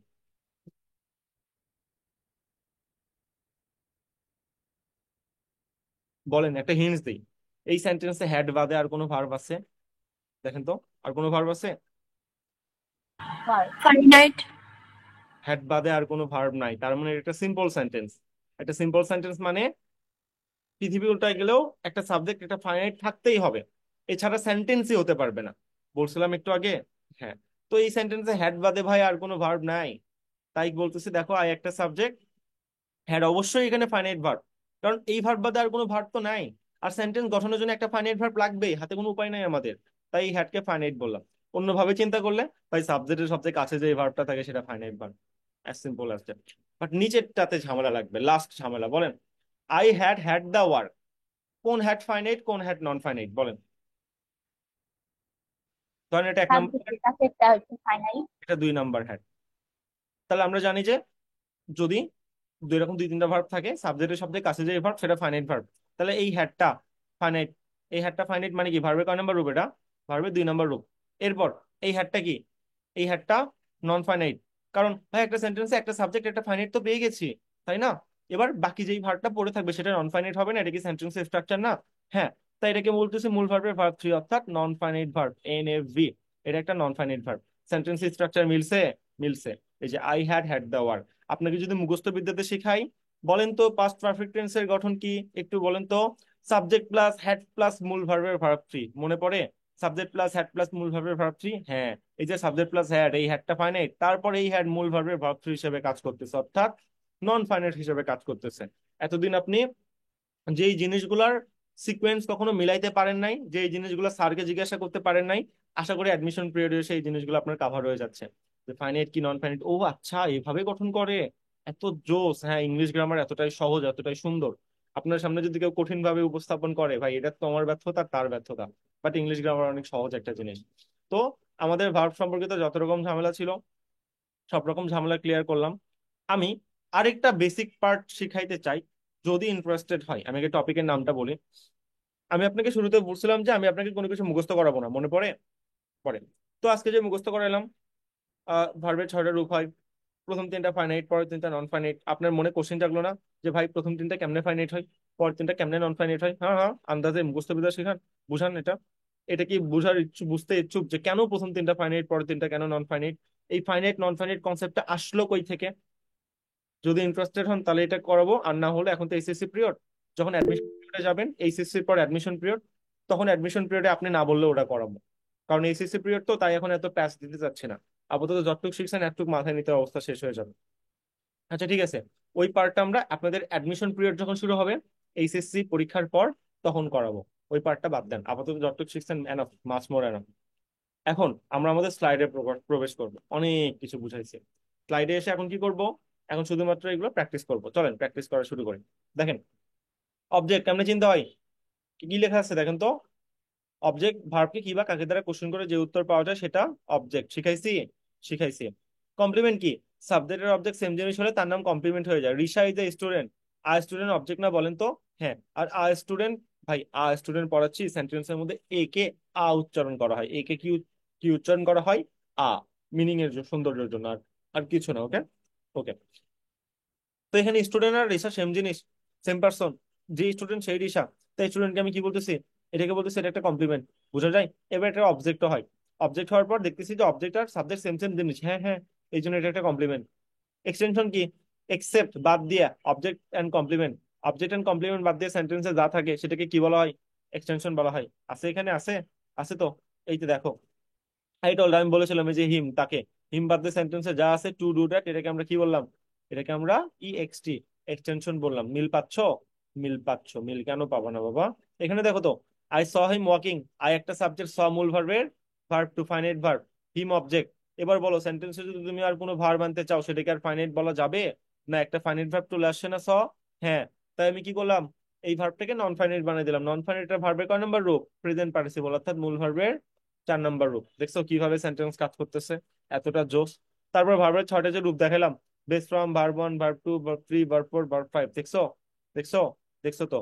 এই যে এই রূপগুলো, এখানে যে প্রথম তিনটা ফাইনাইট তোমাকে বললাম, base from, verb one, verb two finite, verb three, verb four, verb five non finite. এই জিনিসগুলোকে আমি তোমাকে শিখে আসলাম না? আমি কি তোমাকে বি ভার্ব, হ্যাভ ভার্ব সবগুলো লিখে লিখে দিয়ে আসলাম না? বলো।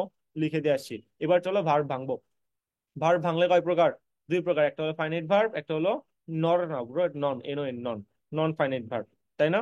ওকে। ফাইনাইট কোনটা? Base from, verb one, verb two. Non finite কোনটা? Verb three, verb four, verb five. তো ফাইনাইটকে আমরা ভাঙবো আবার 2 ভাবে। কি হবে দেখো তো? ভাঙলে একটা হবে হলো প্রিন্সিপাল ভার্ব, একটা হবে অক্সিলারি ভার্ব। প্রথমে অক্সিলারি ভাঙি। অক্সিলারি আবার 2 প্রকার। আজকে সবগুলো একদম মানে চুল ছেড়ে এক্সপ্লেনেশন হবে সব। অক্সিলারি 2 প্রকার, একটা প্রাইমারি অক্সিলারি, একটা মডেল অক্সিলারি। প্রাইমারি অক্সিলারির মধ্যে আবার কি কি আছে? Do group, do does did, এটা একটা প্রাইমারি গ্রুপ। তারপরে হ্যাভ গ্রুপ, হ্যাভ গ্রুপের মধ্যে কি আছে? Have has had. তারপর বি গ্রুপ, বি ভার্বের গ্রুপের মধ্যে কি আছে? Am is are, was are. এই তিনটা অক্সিলারিকে প্রাইমারি অক্সিলারি বলা হয়। আর এইগুলো can, could, will, would, shall, should, may, might, need, must, dare, oat two, et cetera et cetera, এগুলোকে মডেল অক্সিলারি বলা হয়। এই মডেলকে আরেক ভাগে ভাগ করা যায়, সেটা হলো সেমি মডেল অক্সিলারি। বাট তোমার এইচএসসি টাকে জানার দরকার নাই। ওকে। যতটুকু জানাবো মাস মোর এনাফ। আশা করি তুমি একটু বুঝতে পারছো। তাহলে তুমি এই ক্লাস থেকে সারমর্মটা কি বুঝবা? তুমি এখন থেকে, তুমি যেই বাক্যই লেখো না কেন, তোমার মনে একটা কনফিডেন্ট থাকবে তুমি ভুল বাক্য লিখতেছো নাকি ঠিক বাক্য লিখতেছো। এই জন্য বলছিলাম ফ্রি হ্যান্ড রাইটিং স্কিলটাও তোমার ঘুরে যাবে। তুমি কিন্তু জানো কোনটা ফাইনাইট কোনটা নন ফাইনাইট, তুমি জানো সাবজেক্ট কি, তুমি জানো অবজেক্ট কি, তুমি জানো এক্সটেনশন কি, তুমি জানো কমপ্লিমেন্ট কি। তুমি একটা সেন্টেন্সকে পুরোটা আন্ডারলাইন করে ওয়ার্ডের নাম বিভক্ত করতে পারো। তার মানে কি? ফ্রি হ্যান্ড রাইটিং তুমি এক্সপার্ট হবা, কমন সেন্সের ব্যাপার। ফ্রি হ্যান্ড রাইটিং মানে কি? আমি কি লিখতেছি ওটা ঠিক আছে কিনা নাকি ভুল আছে, এই কনফিউশনে থাকার জন্য তো আমরা লিখতে পারি না, তাই না? এখন তো তুমি এগুলো শিখে গেলা। 3টে ক্লাসে এত কিছু শিখলা, 3টে ক্লাস হয়নি, এটা 3 নাম্বার ক্লাসের কেবল হাফ হচ্ছে। তাহলে বুঝো, সবগুলো ক্লাস যখন করবা তোমার ইংলিশের দক্ষতা কই চলে আসবে। নেক্সট আসো, আমি যে মোমেন্টে ছিলাম। ফাইন। তো অক্সিলারি দেখালাম, প্রাইমারি অক্সিলারি, মডেল অক্সিলারি। এবার প্রিন্সিপাল ভার্ব আবার 3 প্রকার। কি কি ভাই? Transitive verb, linking verb, intransitive verb. Transitive, linking, intransitive. Transitive কি বলতো? বলতেছে ভাই, যেই ভার্বের পর অবজেক্ট থাকে সেই ভার্বকে ট্রানজিটিভ বলে। বুঝি নাই? তাকাও, এই যে I have a book, have ভার্বের অবজেক্ট আছে? আই মানে আমার, হ্যাভ মানে আছে, কোশ্চেন করো আমার কি আছে, হোয়াট, উত্তর আসে আমার একটা বই আছে ভাই, এই যে আব্বুক আমার একটা বই আছে। তো বলতেছে ভাই যেই ভার্বের অবজেক্ট থাকে, যেই ভার্বের পর অবজেক্ট থাকে, এই ভার্বকে ট্রানজিটিভ ভার্ব বলে। এই ভার্ব এই ভার্বকে ট্রানজিটিভ ভার্ব বলে। যেই ভার্বের অবজেক্ট থাকে সেই ভার্বকে কি বলে? Transitive verb. তাহলে হ্যাভ একটা ট্রানজিটিভ ভার্ব। এই সেন্টেন্সে কোনো অবজেক্ট আছে দেখো তো। হি গোস টু স্কুল, সে কি যায় কাকে যায়, উত্তর আছে না, সে কোথায় যায়। ব্রো আমি তোমাকে হোয়াট দ্বারা কোশ্চেন করতে বলছি? কোথায় দ্বারা কোশ্চেন করতে বলছি? না। কোথায় দ্বারা কোশ্চেন করলে ওই জিনিসটা অ্যাডভার্ব হয়, আমি কি তোমাকে শিখাইছি? না। এটা কি তোমার এখন শেখা উচিত? না। তো তুমি শেখা উচিত কি বা কাকে দ্বারা কোশ্চেন করা যায় কিনা। তার মানে গোস ভার্বটা কি? Intransitive verb. কেন ইনট্রান্সিটিভ ভার্ব? এই ভার্বের পর ভাই কোনো অবজেক্ট নাই, এক্সটেনশন আছে, টু স্কুলটা এক্সটেনশন, কি বা কাকে দ্বারা কোশ্চেন করে উত্তর দেওয়া পাচ্ছে, উত্তর আমরা পাচ্ছি না, তাই এটা অবজেক্ট না, এটা কি হবে? এক্সটেনশন বা অতিরিক্ত অংশ। সাব- আমার সেন্টেন্সের অপ্রাচ্য অংশ। এই অংশটা আমার দরকার নাই, তাই না? এটা আমরা বুঝে গেলাম। তারপর আমাদের কি ছিল? তারপর আমাদের ছিল হলো লিঙ্কিং ভার্ব। লিঙ্কিং ভার্ব কি? আমরা নর্মালি মুখস্থ করে আসি যে লিঙ্কিং ভার্বের পর না সারা জীবন কি হয়? অ্যাডজেক্টিভ হয়। এটা পৃথিবীর সবচেয়ে বড় মিথ্যা কথা। লিঙ্কিং ভার্বের পর নাউন হইতে পারে, নাউন ফ্রেজ হইতে পারে, অ্যাডজেক্টিভ হইতে পারে, যে কোনো কিছু হইতে পারে। তো লিঙ্কিং ভার্বের ডেফিনেশন কি? তুমি জাস্ট লিখে রাখো যে যেই ভার্ব গুলো পঞ্চ ইন্দ্রিয় দ্বারা অনুভব করা যায়, এগুলো লিঙ্কিং ভার্ব। যেই ভার্ব গুলো কি পঞ্চ ইন্দ্রিয় দ্বারা অনুভব করা যায়, এগুলো হলো লিঙ্কিং ভার্ব। হ্যাঁ, বুঝি নাই। পঞ্চ ইন্দ্রিয় দ্বারা অনুভব করা বুঝে নাই? পঞ্চ ইন্দ্রিয় কি? নাক কান চোখ মুখ ত্বক, এগুলো পঞ্চ ইন্দ্রিয় না? আর জিহ্বা, পঞ্চ ইন্দ্রিয় বা ষষ্ঠ ইন্দ্রিয় যেটা আর কি বলে, বলো ফিল। কি দিয়ে ফিল করো? চোখ দিয়া, তাই না? তারপর নাক দিয়ে। লুক কি দিয়ে দেখো? চোখ দিয়ে। টেস্ট কিভাবে নাও? জিহ্বা দিয়ে। স্মেল কিভাবে নাও? নাক দিয়া। তো যেই ভার্ব গুলো নর্মালি পঞ্চ ইন্দ্রিয় দ্বারা অনুভব করা যায়, এগুলোকে আমরা লিঙ্কিং ভার্ব বলে থাকি। আর লিঙ্কিং ভার্বের পর নর্মালি অ্যাডজেক্টিভ বসে, জাস্ট একটু লিখতে পারো এই। বাট এটা অনেক বড় একটা ক্লাস, লিঙ্কিং ভার্বের 1 ঘন্টার একটা আলাদা ক্লাস আছে, সেটা আমরা সামনে কমপ্লিট করব। ওকে। তো একটা হলো আমাদের প্রিন্সিপালের ছিল ট্রানজিটিভ, লিঙ্কিং, ইনট্রানজিটিভ। এবার ট্রানজিটিভকে আবার 6 ভাগে ভাগ করা যায়। কষ্ট হচ্ছে? উপায় নেই। 6 ভাগের নাম কি? একটা হলো cognate, positive, factitive, reflexive, group verb, impersonal. এই 6টা ভাগ হয়ে থাকে। চলো আমরা এখন একটু কগনেট শিখি। কগনেট কি জিনিস? চলো কগনেটে চলে আসি। কগনেট মানে হলো যে বলতেছে, কগনেট মানে কি বলতেছে? কগনেট মানে বলতেছে যে কোন ভার্ব আর যদি অবজেক্ট সেম সেম হয় তখন তাকে কগনেট ভার্ব বলে। বলো। এই যে, বা তুমি এভাবে বলতে পারো ভার্ব থেকে যদি অবজেক্টের জন্ম হয় তখন সেই ভার্বকে কগনেট বলে। এই যে he slept a sound sleep, সে সুন্দর ঘুম ঘুমিয়েছিল। এই যে হি স্লেপ্ট, স্লেপ্ট কি? একটা ভার্ব। এই ভার্ব থেকে কিসের জন্ম হয়েছে? এই যে স্লিপ, অবজেক্টের জন্ম হয়েছে। তো ভার্ব থেকে যদি অবজেক্টের জন্ম হয় সেই ভার্বকে কগনেট বলা হয়। শেষ। এই তো। এই যে স্লেপ ভার্ব থেকে স্লিপ ওয়ার্ডের জন্ম হয়েছে না, অবজেক্টের জন্ম হয়েছে না, এই জন্যই বললাম ভার্ব থেকে অবজেক্টের জন্ম হলে সেই ভার্বকে কগনেট বলা হয় ভাই। তারপর পজিটিভ। পজিটিভ মানে কি? নিজে কাজ না করে অন্যকে দিয়ে করে নেওয়া। দেখো এই ভার্বটা নিজে কাজ করতেছে না, শি মেড দ্য বয়। এই যে মেড, কাজ করতেছে না, রাইট? তো এই এই এই ভার্বকে দেখো, এই যে সাবজেক্ট মেড ওয়ার্ডকে দ্বারা ছেলেকে ঘুম পাড়িয়ে নিচ্ছে, মানে আমাদের পজিটিভটা এমন যে নিজে কাজ না করে অন্যকে দিয়ে করে নেওয়া। এখানে সে কি নিজে কাজ করতেছে না, কাকে দিয়ে করে নিচ্ছে? এই যে দা বয়কে দিয়ে করে নিচ্ছে। মাঝখানে কোন ভার্ব ইউজ করতেছে বরকে দিয়ে কাজ করে নেওয়ার জন্য? এই যে মেড, মেড, শি মেড দা বয়, সে ছেলেকে দিয়া।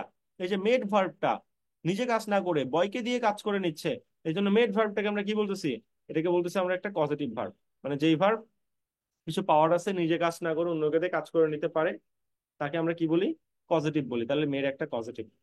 ফ্যাক্টরিভ কি? ছোটবেলায় শিখে আসছো, দুটো অবজেক্ট, ডাবল অবজেক্ট। কোনো ভার্বের যদি ডাবল অবজেক্ট থাকে সেই ভার্বকে ফ্যাক্টরিভ ভার্ব বলে। এই যে মেড ভার্বের দুটো অবজেক্ট না? হিম একটা অবজেক্ট, ক্যাপ্টেন একটা অবজেক্ট। দেখো তো, উই মেড আমরা বানিয়েছিলাম, কাকে বানাইছিলাম? হিম, তাকে বানাইছিলাম। কি বানাইছিলাম? ক্যাপ্টেন বানাইছিলাম। তাহলে মেড ভার্বের দুটো অবজেক্ট আছে না? হ্যাঁ। দুটো অবজেক্ট থাকলে তার নাম কি হয়ে যায়? সেই ভার্বের নাম কি হয়ে যায়? ফ্যাক্টরিভ হয়ে যায়। তাই মেড একটা ফ্যাক্টরিভ ভার্ব। তারপর এখানে তুমি যদি তাকাও, I am teaching my self to speak Japanese, আমি নিজেকে জাপানিজ শিক্ষা দিচ্ছি, জাপানিজ ল্যাঙ্গুয়েজে শিক্ষা দিচ্ছি, তাই না?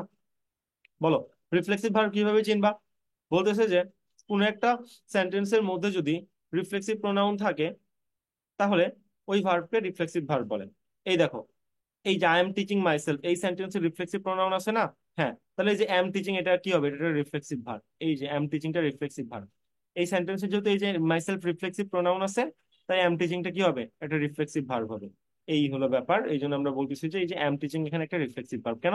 কারণ এই সেন্টেন্সে এই যে রিফ্লেক্সিভ প্রোনাউন আছে, তাই এটাকে রিফ্লেক্সিভ ভার্ব বলে। গ্রুপ ভার্ব কোনগুলো জানো? গ্রুপ ভার্ব হলো এই যে দেখো টেক আফটার, লুক আফটার, আছে না? টেক আফটার, লুক আফটার, এই যে এইগুলো আছে, এগুলোকে গ্রুপ ভার্ব বলা হয়। গ্রুপ ভার্ব কি? দুটো ওয়ার্ড মিল আলাদা একটা মিনিং প্রকাশ করে। বলো, টেক আফটার মানে কি? কেউ পারবো? টেক আফটার মানে, টেক আফটার মানে কি আর লুক আফটার মানে কি? লুক আফটার মানে দেখাশোনা করা, দেখাশোনা করা, কারো দেখাশোনা করা, খেদমত করা, এটা হলো লুক আফটার। আর টেক আফটার মানে কি জানো? রিজেম্বল, মতো। আমি আমার বাবার মতো, I take after my my my father. তাহলে টেক আফটার মানে কি? মতো, মতো, মত হয় করে তো মতো। টেক মানে নেওয়া, আফটার মানে পরে, দুটো মিলে মিনিং কি হওয়া উচিত ছিল? পরে নেওয়া, বাট মিনিং কি হয়েছে? মতো। তাহলে দুটো ওয়ার্ড মিলে মিনিং অন্যরকম দেয়, এগুলোকে গ্রুপ ভার্ব বলে। ওকে, দুটো ওয়ার্ড মিলে আলাদা একটা মিনিং প্রকাশ করে যখন, সেগুলোকে আমরা গ্রুপ ভার্ব বলি। আর এই গ্রুপ ভার্ব গুলো মুখস্থ কনসেপ্ট। এবার ইম্পার্সোনাল ভার্ব, কোন একটা ভার্বের সাবজেক্ট যদি বস্তুবাচক হয়, এই যে ইট একটা বস্তুবাচক ওয়ার্ড না? হ্যাঁ। কোন ভার্বের সাবজেক্ট? স্নোস, এই ভার্বের সাবজেক্ট। কোন ভার্বের সাবজেক্ট যদি বস্তুবাচক হয়, সেই ভার্বকে কি বলে? Impersonal verb. এই যে স্নোস ভার্বের সাবজেক্টটা ইট, বস্তুবাচক, তাই স্নোসকে আমি কি বলতেছি? এটাকে আমরা বলতেছি যে এটা আমাদের একটা ইম্পার্সোনাল ভার্ব। এই হলো আমাদের কনসেপ্ট, যে কোন একটা ভার্বের সাবজেক্ট যদি বস্তুবাচক হয়, তখন তাকে আমরা ইমপার্সোনাল ভার্ব বলবো। ইমপার্সোনাল ভার্ব মানে, পার্সোনাল মানে ব্যক্তিবাচক, ইমপার্সোনাল মানে অব্যক্তিবাচক, অর্থাৎ বস্তুবাচক। তাই স্নোস এখানে একটা ইমপার্সোনাল ভার্ব। এই হলো তোমার ভার্বের মানে, মানে ফাইনাইট অংশের ক্লাসিফিকেশন। একটুকুতে শেষ? না বাবা, আরো আছে। কি আছে? নন ফাইনাইট ভার্ব। নন ফাইনাইট আবার তিন প্রকার ভাই: জিরান, পার্সিপল, ইনফিনিটিভ টু। ওকে, তো আমি আগে জিরান আর পার্সিপল দেখি। পার্সিপল আবার তিন প্রকার: present participle, past participle, perfect participle. জিরান্ডের চেহারা কেমন? জিরান্ডের চেহারা হলো ভার্ব প্লাস আইএনজি। প্রেজেন্ট পার্টিসিপলের চেহারা কেমন? Verb plus ING. তাহলে জিরান্ডার প্রেজেন্ট পার্টিসিপল দুটার চেহারা সেম সেম। এখান থেকে এই ঝামেলা, সেম সেম বা ডিফারেন্ট। এখান থেকে তোমাকে কোশ্চেন করে যে, এই যে walking is a good exercise, এটার চেহারাও verb plus ING gerund, present পার্টিসিপলের চেহারাও ভার্ব প্লাস আইএনজি। এখান থেকে কোশ্চেন করে, বাবা বলো তো কোনটা জিরান কোনটা পার্টিসিপল, বাবা বলো তো কোনটা জিরান কোনটা পার্টিসিপল। এখান থেকে ঝামেলা লাগাই। ওকে, যে ভার্ব প্লাস আইনজীবিত একটা ওয়ার্ড জিরান্ডো হইতে পারে, পার্সিপলও হইতে পারে। এইখান থেকে জিরান্ড পার্সিপলের ঝামেলা, যেটা সবচেয়ে বড় একটা কনফ্লিক্ট। যেই কনফ্লিক্ট নিয়ে 2 ঘন্টার একটা ক্লাস আছে।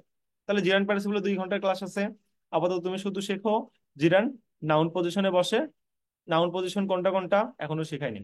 Subject position, noun position, object position, noun position, আরো 8টা পজিশন আছে, পরে শেখাবো ভাই। এখনকার পার্ট এটা না, সরি। 100% নাউনের মতো কাজ করে, হোয়াট দ্বারা কোশ্চেনটির উত্তর পাওয়া যায়। পার্সিপল তিন প্রকার: প্রেজেন্ট পার্টিসিপলের চেহারা verb plus ING, past participle তো দেখেই আসলাম, মূল ভার্বের ভার্ব থ্রি হচ্ছে।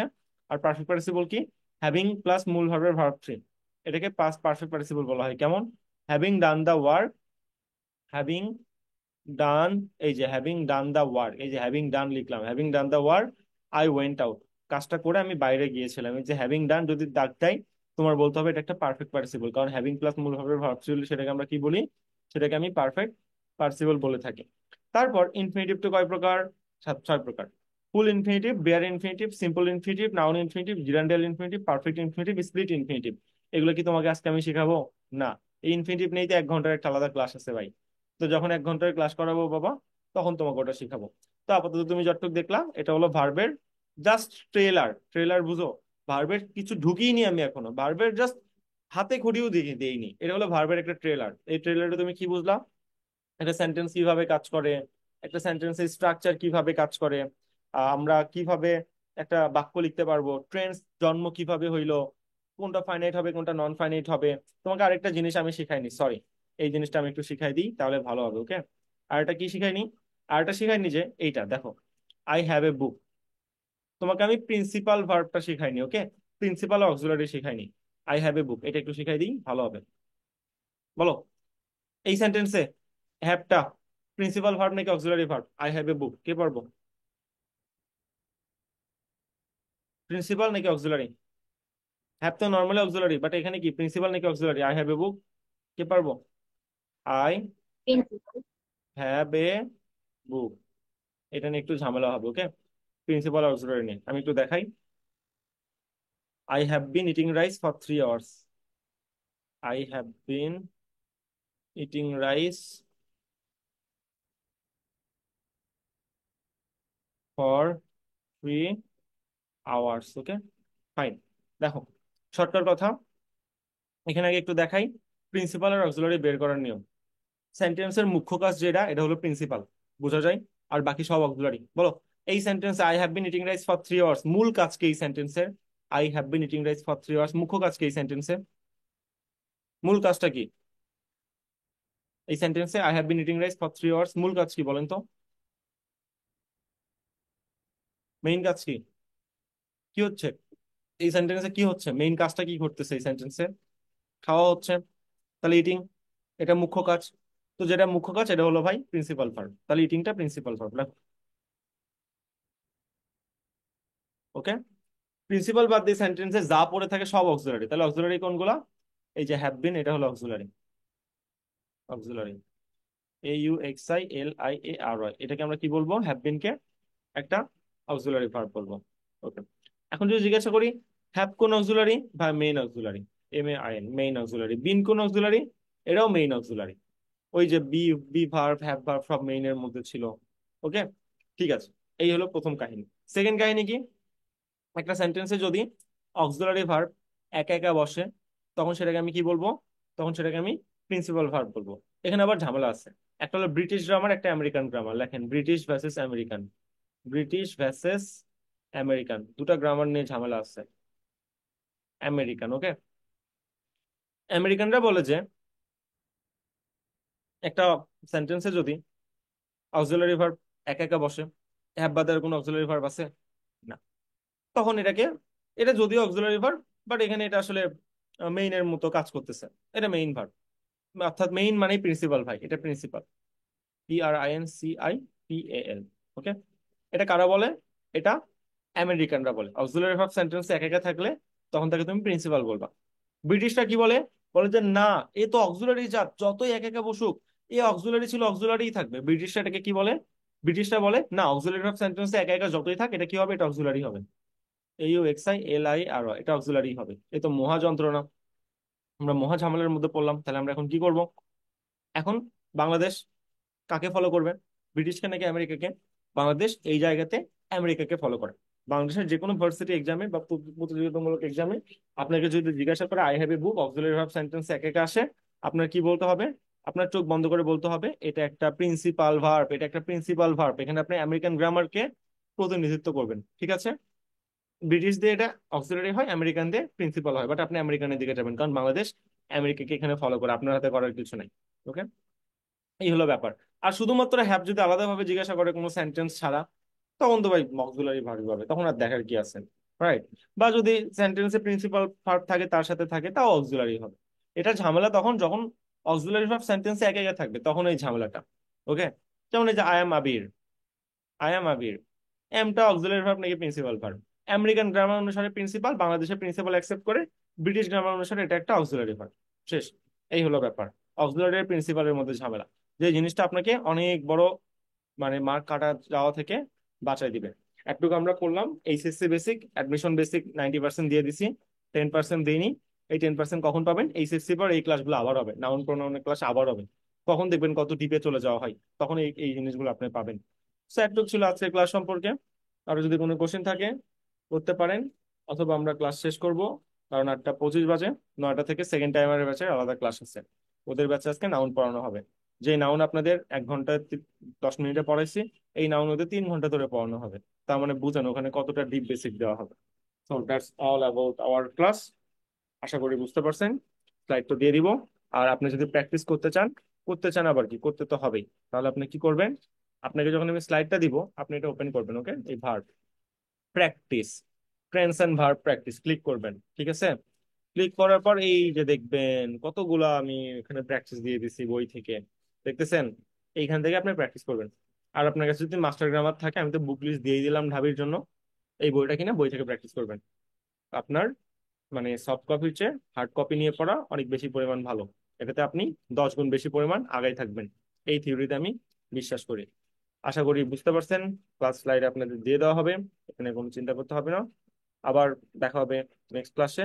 নেক্সট ক্লাস কালকেই নিব, ক্লাসে কোনো রকম গ্যাপ থাকবে না, চিন্তা নাই। এই পর্যন্ত ভালো থাকেন, তারা, আল্লাহ হাফেজ। আমরা এর এখানেই শেষ করতেছি, আর যদি কোনো কোশ্চেন থাকে 1 মিনিট আমি টাইম দিচ্ছি, আপনারা কোশ্চেন করতে পারেন, সমস্যা নেই।